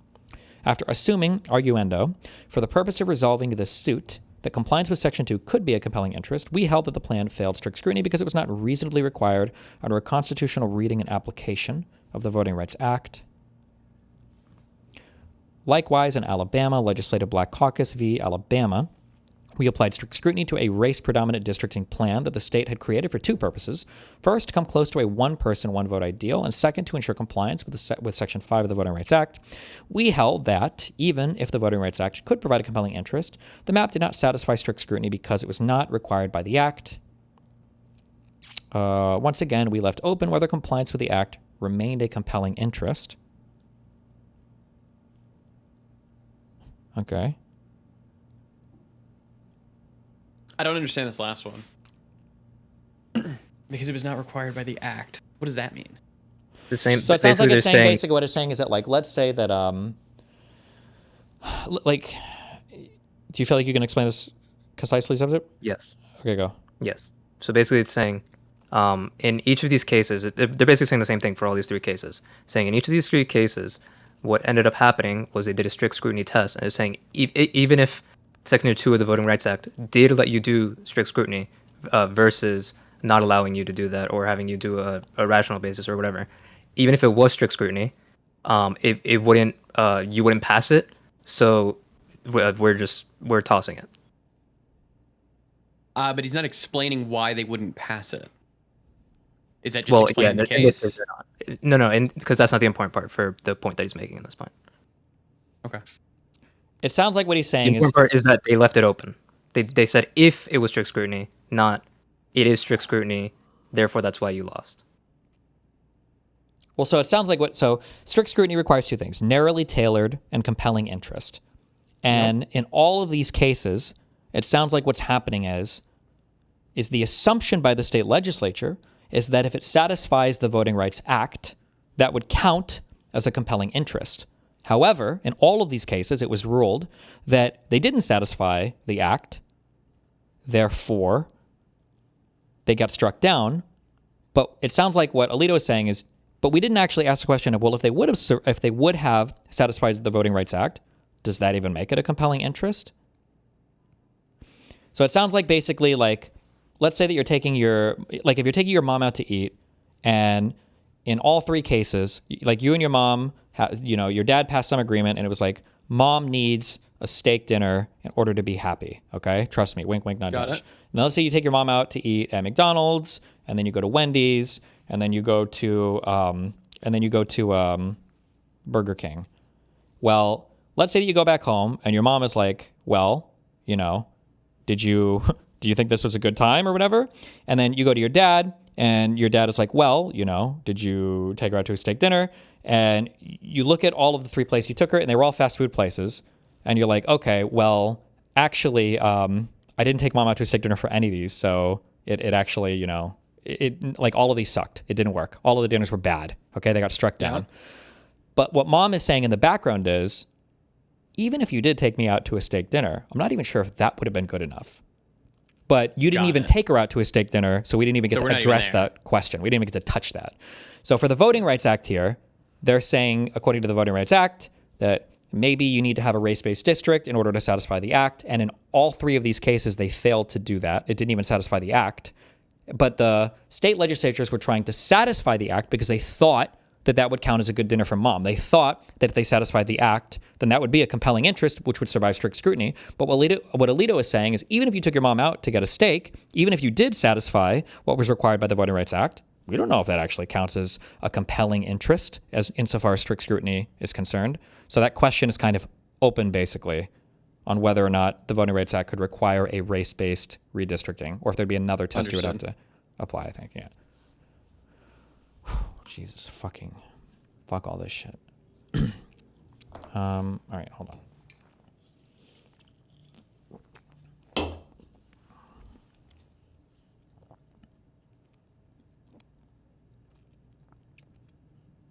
In Cooper, we continued our long-standing assumption that complying with the VRA is a compelling interest. Again, we did not need to resolve this question because a constitutional reading and application of the Act did not require the district at issue. I just had a fucking brain blast moment where I'm understanding maybe why dicta or why court justices will sometimes opine on shit. And I wonder if it has to do with stuff like this. Like if I would have read any... Yeah, so they can do this shit. Yeah, if I would have read past Supreme Court decisions and a Supreme Court justice were to start writing, well, actually, even if they satisfy this, this is what I think, blah, blah, blah, I think I would have said, why the fuck are you writing on this? I think a phrase I've used commonly in the past is, this is even a question before the court. You have no business writing on this. This is dicta. This isn't part of the whole... Why are you writing on this? This doesn't make any sense. I don't know why you're addressing this now. And I'm seeing now here in Alito's opinion that because the court was silent on that issue, that wasn't directly before the court, the argument could be made that a activist judge in the future could say, well, they didn't actually write shit about what could have happened, and now I'm going to tell you what should happen because they didn't write on it. Maybe.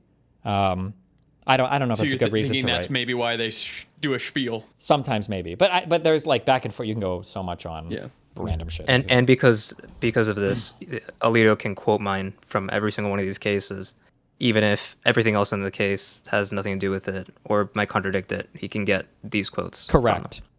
So like imagine going back to mom and dad. Imagine if mom would have ever said, like, if you take me out to a steak dinner, that'll be enough. I love steak. I would be happy to go out for steak. Yes, please, next time just a steak dinner. But if mom just says every single time you take her out to a fast food place, this sucked, fuck you. This sucked, fuck you. This sucked, fuck you. And then eventually in the future you want to argue with mom. I could have taken you out to the Outback Steakhouse and you would have been happy.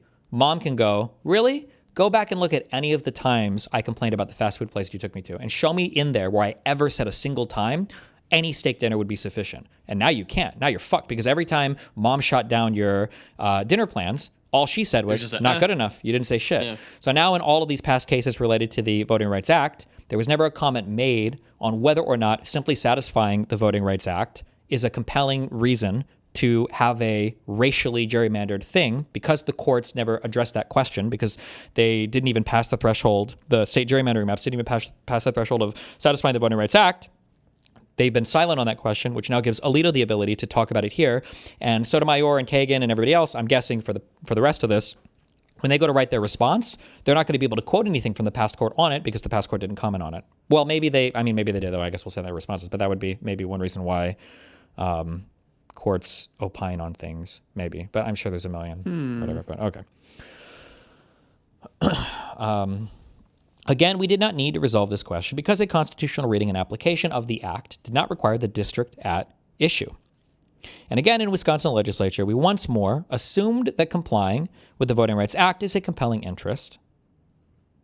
Well, it sounds like the court did write that there if it's a quote. But because the Wisconsin Supreme Court had not properly analyzed whether the act required the map at issue, we remanded for the court to undertake a full strict scrutiny analysis. This was the legal framework in place when the lawsuits involving Louisiana's congressional districts were filed and litigated in the lower courts.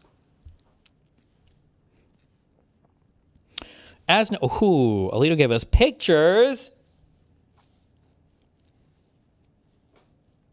As noted earlier, the underlying litigation in this suit resulted from Louisiana's response to the population changes disclosed by the 2020 census.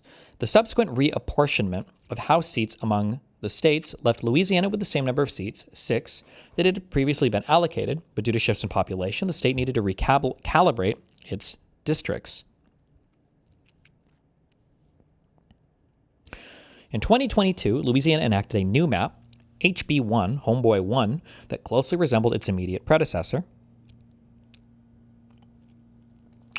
Homeboy 1, like its predecessor, included only one district in which black voters were a majority of the voting age population. In the above maps, it is the bat-shaped District 2 that includes much of New Orleans, blue in Figure 1 and yellow in Figure 2. As soon as Homeboy 1 was enacted, lawsuits were filed in the Middle District of Louisiana asserting that the map violated the Voting Rights Act by packing large numbers of black voters into a single-majority black congressional district and cracking the remaining black voters among the other 5 districts. After the suit was filed, the Robinson Court issued a lengthy opinion concluding that HB 1 likely violated the Voting Rights Act by failing to include a second majority black district. The court thus entered a preliminary injunction requiring Louisiana to implement a new map before the 2022 election, which was less than 6 months away. Louisiana objected to the decision and promptly appealed, But because of circumstances outside the state's control, its appeal ended up in limbo. This court granted certiorari before judgment and held the case pending a decision in Allen. Nearly a year later, after deciding Allen, the court dismissed the petition as improvidently granted and remanded the case to the Fifth Circuit to consider Louisiana's appeal in the ordinary course. Improvidently granted. What, as in it was granted incorrectly for not good reasons? Improvidently, Jesus, is an adverb describing actions taken unwisely, carelessly, or without foresight for future needs. Jesus.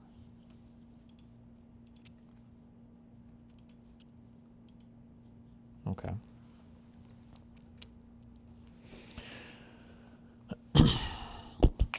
The court dismissed the petition as improvidently granted and remanded the case to the Fifth Circuit to consider Louisiana's appeal in the ordinary course. By that time, the 2022 election had passed, and the urgency that had justified the preliminary injunction was no longer present.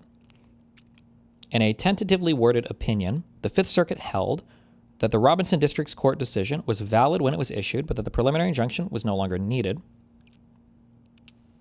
Hold on one second.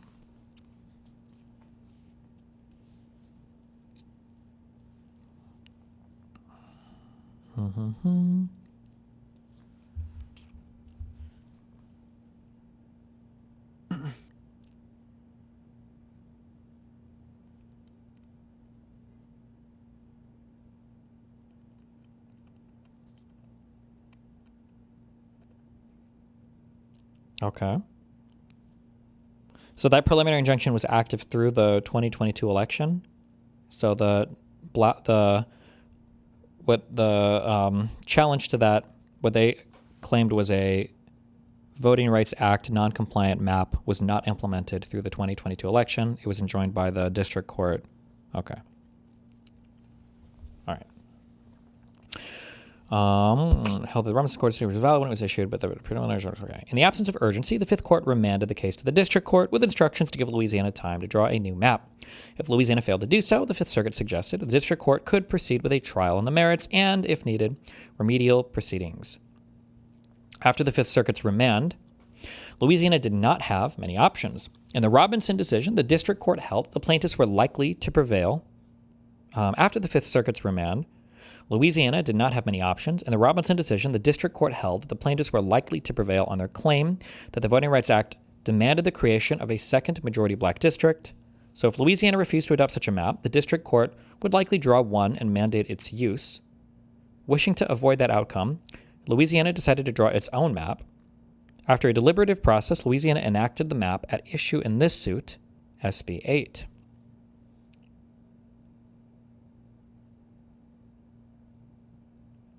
Okay.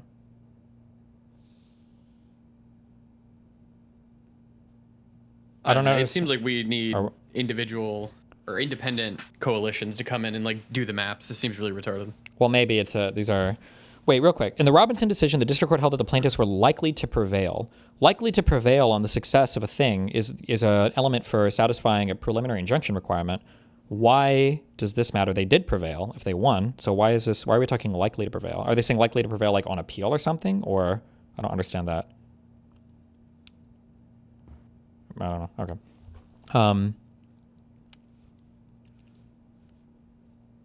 Maybe that, I don't know. The issue with all of this is that you're in like you're trying to satisfy a law. I don't know if this is a hot take or not. This might be a really conservative take. I don't know where I'll be by the end of this. Is that I don't know if this law should have been passed like this or if we needed a constitutional amendment. Because we're relying on, it feels like a lot of what's the word I'm looking for? Not a penumbra of rights. When you're doing a there's a phrase, something statutory interpretation. There's a legalese phrase. What are you trying to say? Where you're like you're reading stuff that's like a natural consequence of an amendment, but it's not like written like express like we don't have a right to privacy, but there's a way to read, and there's a name for this, some kind of statutory construction or legal something. Is it construct? There's a right to privacy. Necessary implication. No, this is like a legal, it's a legal phrase.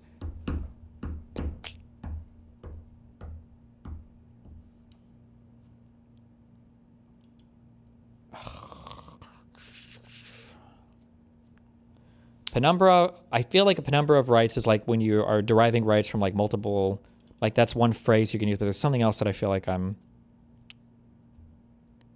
looking for. Oh, fuck. I know what you're talking about, but I don't know the word. Like it came up a lot in the abortion. Oh, that might be it. Thank you. Substantive due process, maybe? I think, yes, that is the phrase I'm looking for. I don't know if I applied that correctly. I feel like I learned this before I knew anything about law. Substantive due process is a legal doctrine under the 5th and 14th Amendments, holding the Constitution protects certain fundamental, unenumerated rights from government interference, regardless of procedures followed. It prevents arbitrary government action by requiring a sufficient justifiable purpose for restricting liberties such as privacy, marriage, or family decisions. Okay, substantive due process I'm looking for. There are certain things in the Constitution where we get like rights, but we have to read them into kind of like how they are, like what the Constitution guarantees. Like, fuck me. The right to an attorney, that's not in the Constitution, right? I think it is. Is it? Explicitly? Well, no. I think you're right. It's Yeah. it's an example of one of those. Yeah. I believe 'Cause that... you have the right to counsel. Yeah. Wait, I'm retarded. Am I? Fuck. Maybe not. That might be the 6th Amendment. Hold on. Fuck. Oh, no. Yeah, it is actually enumerated. In all criminal prosecutions, the accused shall enjoy the right to a speedy and public trial by an impartial jury of the state when the crime shall have been committed, which is to be confronted with a witness against him, to compulsory process for obtaining witness and the assistance of counsel for his defense. Okay, I don't know if this would count as like a substantive process, but when it says the right to an assistance of counsel for his defense, like the idea that the state has to provide that for free, if it's that it has to be provided for free to the accused. I don't know if that's technically written in here, but like you would assume it would have You're to right. be. Yeah. It would have to be. You would read that into that. It has to be. Otherwise, the right doesn't really exist if you don't read that part into it.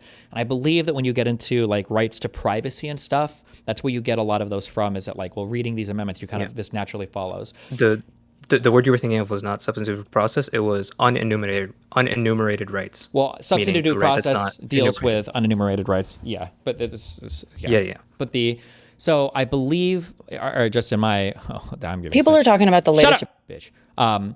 It feels like this Voting Rights Act thing tried to get at some kind of substantive due process or something related to like the 14th and 15th Amendment, saying like, well, here's a way, like in order to make it so there's not racism, we might have to do a little bit of racism. And you could argue maybe that there, like a fair reading of the 15th Amendment would provide for that.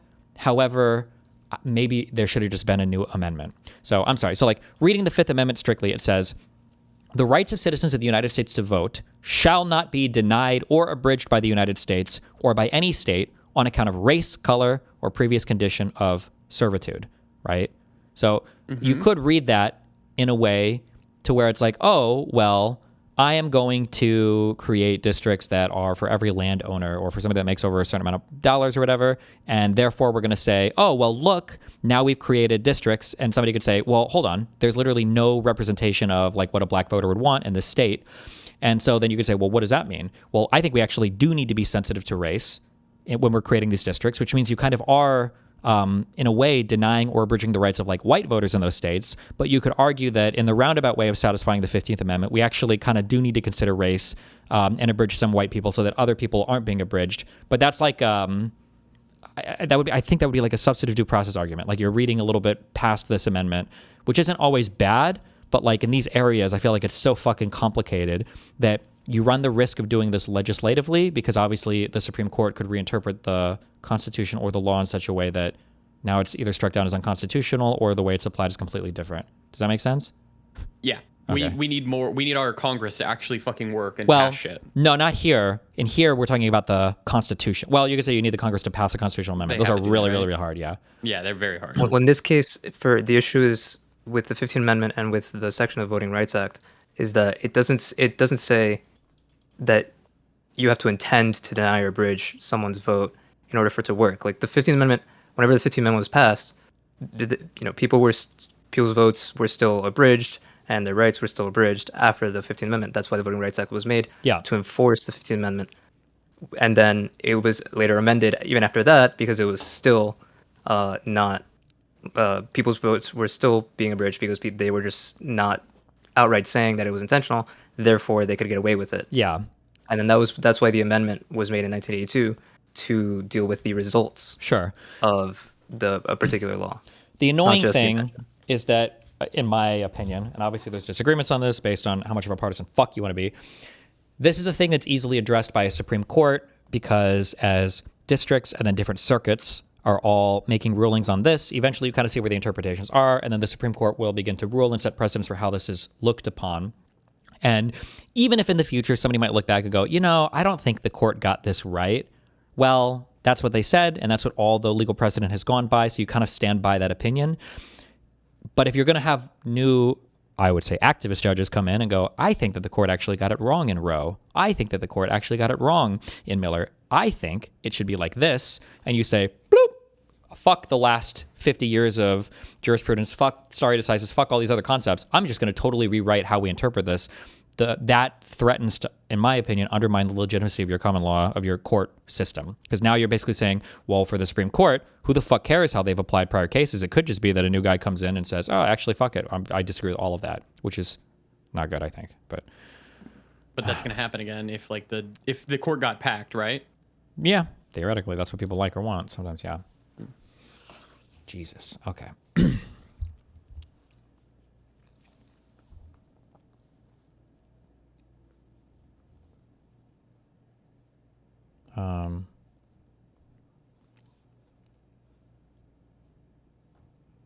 Okay, they enacted the map at issue in the suit, SB 8.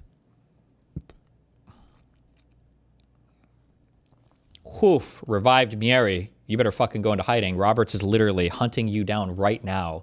The fact that you would even imply that the Congress could usurp the role in a post-Chevron world where the court has explicitly made it clear that statutory interpretation is strictly in the purview of the Supreme Court and nobody else can touch that? How dare you say that Congress can inform us on any interpretation of constitutionality? Whew.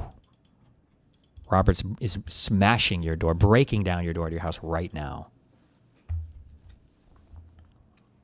Okay. SB 8 retains the original majority-minority district from HB 1, above in yellow. It then adds an additional majority-minority district, District 6, above in green, to attain a majority black voting age population. District 6 connects black populations from Baton Rouge and Lafayette in the south-central region of the state with the black population of Shreveport in the far northwest of the state. SB 8 differed from the illustrative maps shown below, on which the district court relied in Robinson.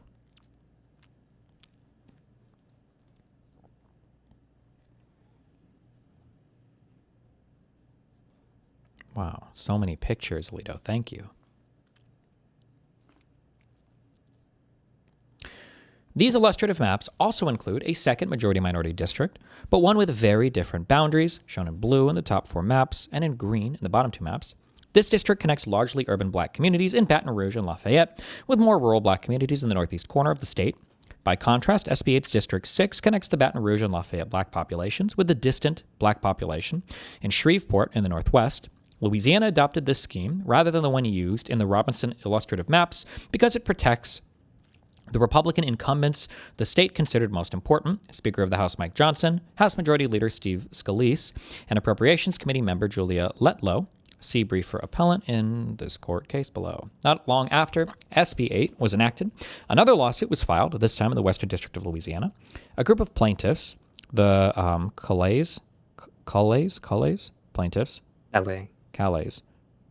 plaintiffs, asserted that at the end. SB 8, Calais plaintiffs, asserted that SB 8, and specifically District 6, was a racial gerrymander that violated the Equal Protection Clause. The plaintiffs from Robinson intervened in the litigation, seeking to defend Louisiana's decision to draw a second majority-minority district. Because the Calais plaintiffs challenged the constitutionality of the apportionment of congressional districts, a district court of 3 judges was convened to hear the suit. The court held a 3-day preliminary injunction hearing, which was consolidated with a trial on the merits. Observing that SB 8's second majority-minority district stretches some 250 miles from Shreveport in the northwest corner of the state to Baton Rouge in the southeast, Louisiana, slicing through metropolitan areas to scoop up pockets of predominantly black populations from Shreveport, Alexandria, Lafayette, and Baton Rouge, the court concluded that the map effected a racial gerrymander that violates the Equal Protection Clause. Judge Stewart of the Fifth Circuit dissented. The state of Louisiana and the Robinson interveners appealed the decision directly to this court, and the court noted probable jurisdiction. Okay.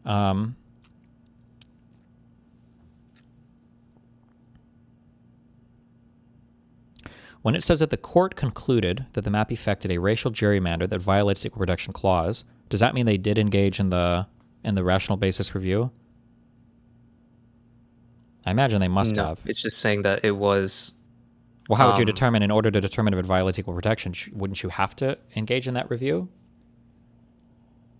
Not necessarily. That's what was happening in the previous cases. Was that they weren't considering it strict scrutiny, but either way, it doesn't comport with the VRA.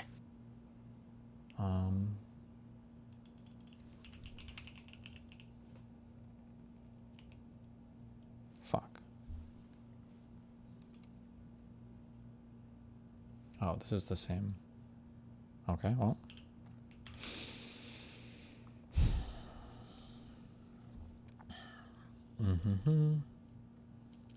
All right, hold on.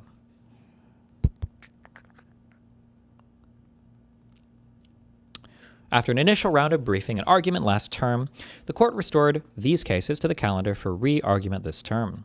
We ordered supplemental briefing on the following question: whether the state's intentional creation of a second majority-minority congressional district violates the 14th or 15th Amendments to the U.S. Constitution. And because the state's intentional creation of a second majority-minority district had been prompted by an order suggesting that such a district is required by the Voting Rights Act, our question necessarily implicated the correctness of our longstanding assumption that compliance with the Voting Rights Act may justify what the Constitution generally condemns: the use of race as a basis for government action. This question was pending in several lower court cases, but in light of the potential impact of those cases on upcoming elections, we concluded that resolution of the question in this suit was appropriate. In considering whether the Constitution permits the intentional use of race to comply with the Voting Rights Act, we start with the general rule that the Constitution almost never permits the federal government or a state to discriminate on the basis of race. Such discrimination triggers strict scrutiny, and our precedents have identified only two compelling interests that can satisfy that standard. One compelling interest, not relevant here, is avoiding imminent and serious risks to human safety in prisons, such as a race riot.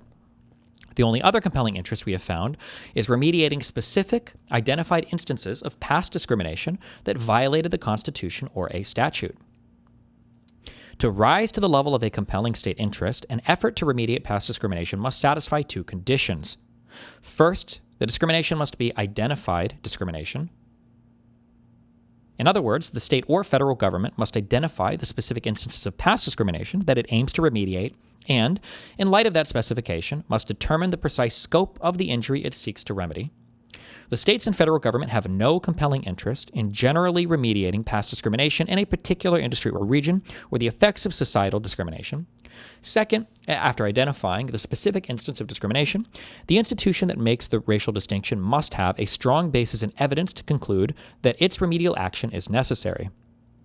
Our acceptance of race-based state action has been rare for a reason. Distinctions between citizens solely because of their ancestry are by their very nature odious to a free people whose institutions are founded upon the doctrine of equality.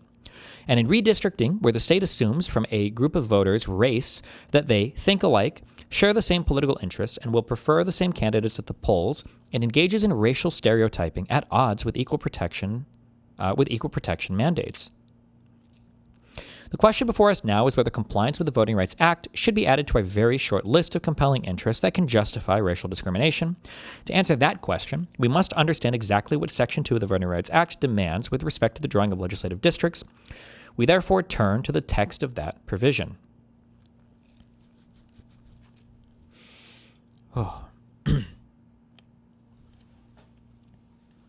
As amended in 1982, Section 2 states, no voting qualification or prerequisite to voting or standard practice or procedure shall be imposed or applied by any state or political subdivision in a manner which results in a denial or abridgment of the right of any citizen of the United States to vote on account of race or color, as provided in subsection B. A violation of subsection A is established if, based on totality of circumstances, it is shown that the political process is leading to nomination or election of the state. Okay, this is what we read earlier for the law. This is not the easiest language to parse, and we will therefore break it down in steps. Beginning with subsection A, we take as given that a legislative districting map may constitute a standard practice or procedure. If that were not so, there would have been no statutory basis for any of our Section 2 vote dilution cases. Therefore, subsection A means that a redistricting map may run afoul of Section 2 if it results in a denial or abridgment of the right to vote on account of race or color. With that established, subsection B explains when such a denial or abridgment occurs, when the political processes leading to nomination or election are not equally open to participation by members of a racial group of voters, and that they have less opportunity than other members of the electorate to elect representatives of their choice. In this complicated verbal formulation, the key concept for present purposes is less opportunity than other members of the electorate to elect representatives of their choice. This language sets a baseline against which to assess the opportunity of minority voters, the opportunity that other members of the electorate have to elect their preferred candidates. To understand this baseline, we must nail down the meaning of three terms: less opportunity, other members of the electorate, and elect. Other members is where a lot of this decision is going to turn on. Hold on. I'm going to order food. I'm hungry.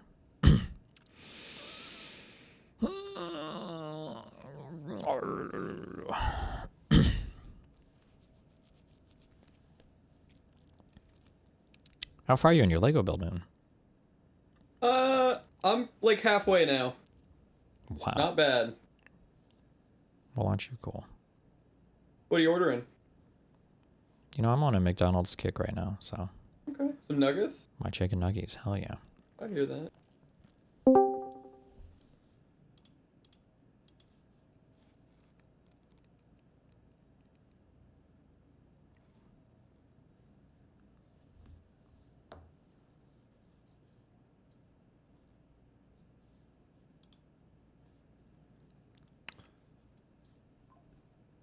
Hi. Hi, what's up? What's up? Nothing. Yep. Cool. What are you doing? Reading a Supreme Court ruling. Fuck me, bro. This gonna be morning very starts with bored. fucking Mr. Mooten just not. You know what it is? He just wants to fucking do Legos. That's it. Wow. He doesn't give a That's not fuck. true. All I this. wanted to do politics, and you were there fucking whinging for an hour. Oh! No, it was he more called you than a that. It was whinger. 3 hours of Whinging. listening to Trump fucking ramble. It was an hour nonstop. of him rambling, which was awesome, by the way. It wasn't. It wasn't. Listen, we like different things. It's okay.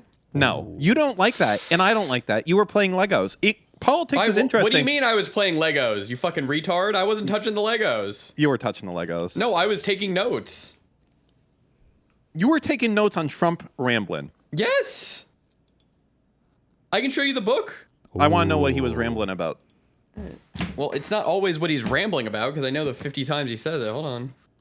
He's gonna show us his notes. It's, hey, what if I use this piece right here? And what if I change the instructions so that actually? It was these. There was these poor kids that were surrounded by Trump. Okay, and they couldn't do anything. They were. I'm ready. I'm ready. Just waiting. They were there for, I guess, the presidential fitness shit, and Trump was just fucking talking about nothing for an hour, and the kids were like, "The fuck? How do I leave? Can I go?" And Trump fell asleep halfway through. Trump said 4 miles, 1 shot, disabled the engine in the tanker. It seemed like a bit of That a leak was there, at so the I wrote end. it down. Okay, that's not true, first off. Second off was 42,000 protesters dead. Apparently he was talking about snipers there, where apparently there were like 200,000 women out there, and he was saying like snipers were shooting him in the fucking head.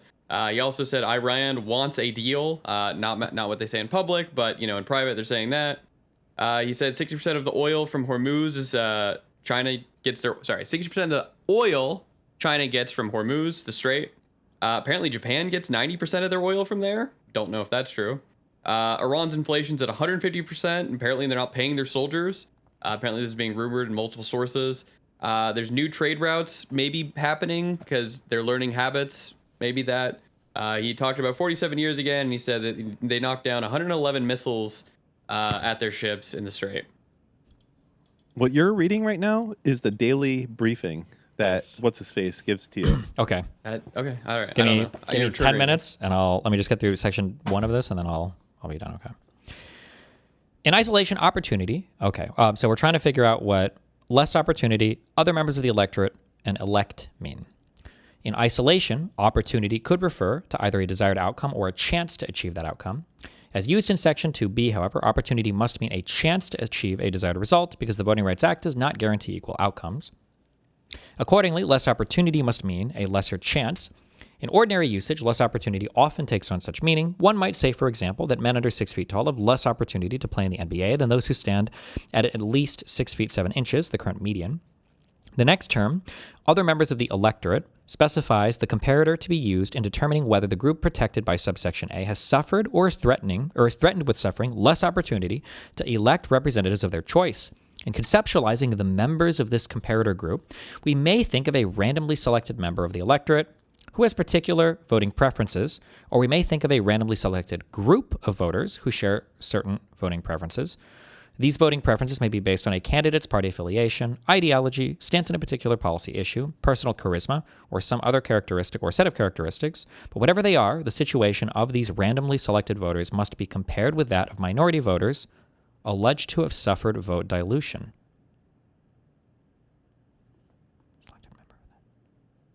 Is that true? Randomly selected? I would have assumed that you were comparing a group against another group of the same kind. That would have been my assumption. You would think so, right? Are not equally open to participation members of a class of citizens protected by subsection A, and that its members have less opportunity than other members of the electorate to participate in the political process.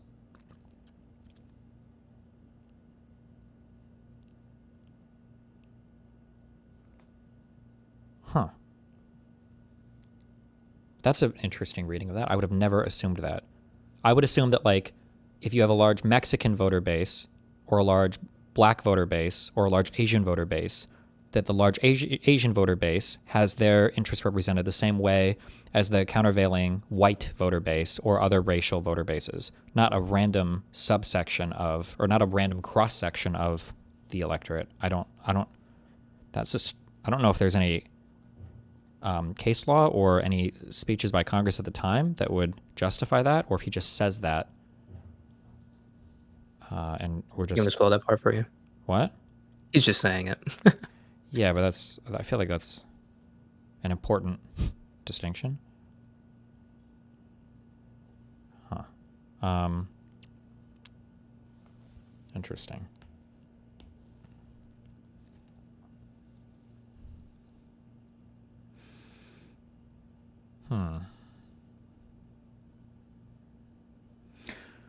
Okay.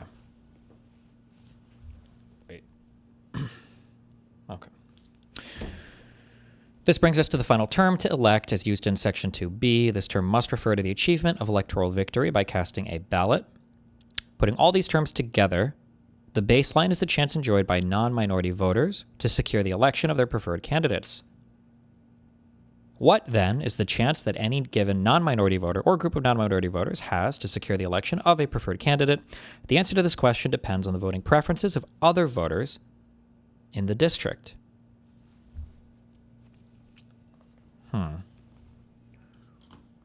Where is the statute?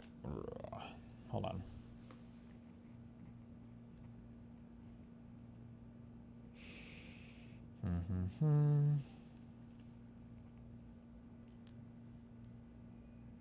On that particular sentence, it's more accurate to the reading that you were saying, or the what I would say is the correct reading, because it's saying members of the non-minority is the baseline that you need to compare the minority's opportunity to.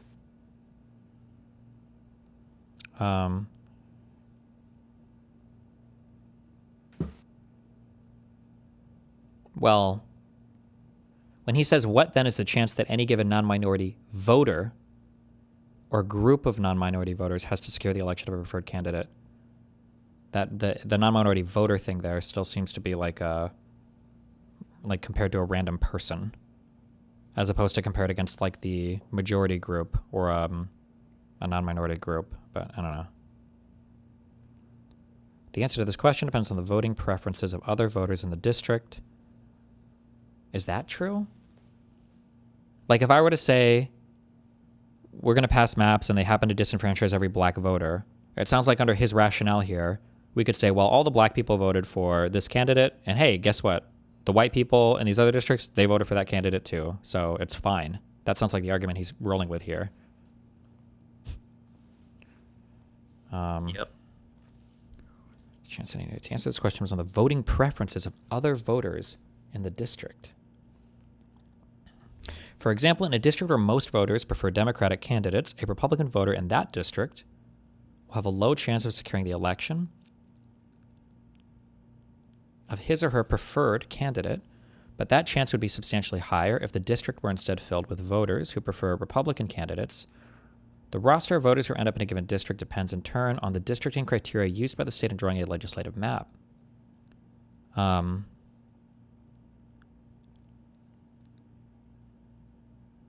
don't think we care about that, though.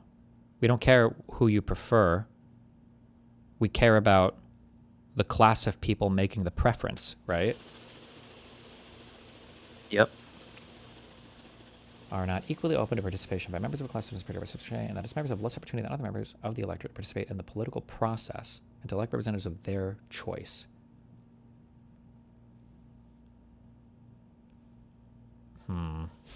Okay, Okay. The roster of voters who end up in a given district depends in turn. Okay. If a districting map is produced by computer, as is generally the case today, we may think of all the parameters in the algorithm that the mapmaker uses. One necessary parameter would be the number of districts required by law, and another would have to be a range of inter-district population variations that is small enough to comply with the one person, one vote requirement. The algorithm might then go on to lay out and assign priorities to whatever additional permissible criteria the legislature chooses to use. For example, the legislature might want to minimize changes in the prior map, avoid districts with contiguous territory, and avoid splitting counties or municipalities. It might impose a certain standard of compactness aimed to protect some or all incumbents or promote the prospects of a particular political party. When this algorithm is used, the map it produces may place a particular voter or group of voters in a district in which a majority generally agrees, generally disagrees, or only sometimes agrees with their voting preferences, but in any event, the opportunity of these members of the electorate to contribute their votes to a winning cause is whatever opportunity results from the application of the state's combination of permissible criteria. That is what our randomly selected individual voter and a group of voters can expect regarding their opportunity to elect a preferred candidate, and under Section 2, a minority voter is entitled to nothing less and nothing more. Interesting. Saying, oh, you're mad that your district became majority white? You can still vote, can't you? Or at least in a proportion enough that like the broader electorate is representing. So basically, make a bunch of white friends and hope that they're voting in the way you want, and then you have no more case because there's at least another... Yep. Interesting. Okay. One thing that I hate sometimes about some of these Supreme Court decisions is like, so we're about to read 90 whatever pages, or I will over the next day or two. Sometimes there'll be like 2 pages. The immunity decision was like this, where they like, the most like divisive part of the ruling is kind of like just dealt with in a few pages. And then they go on to make all the analysis after that. And it's like, well, obviously, if we agree with how you define the statutory language here, I mean, everything else kind of logically follows. So I don't know what the fuck he's going to write about for the rest of this. Because, I mean, if we agree that the only thing that matters is the person you're voting for is ultimately voted for also by white people or in other districts, then sure, who cares? But, like, it sounds like for this, like, theoretically, I could challenge the districting in any state now if I get all the black voters in a state to vote one way that I know the white voters aren't going to vote with. Now I can claim, well, look, they all wanted to vote one way and the white people in other places didn't, so now we need to redistrict. Which I don't know, this sounds kind of silly. I don't know. Okay. All right. We'll continue this tomorrow.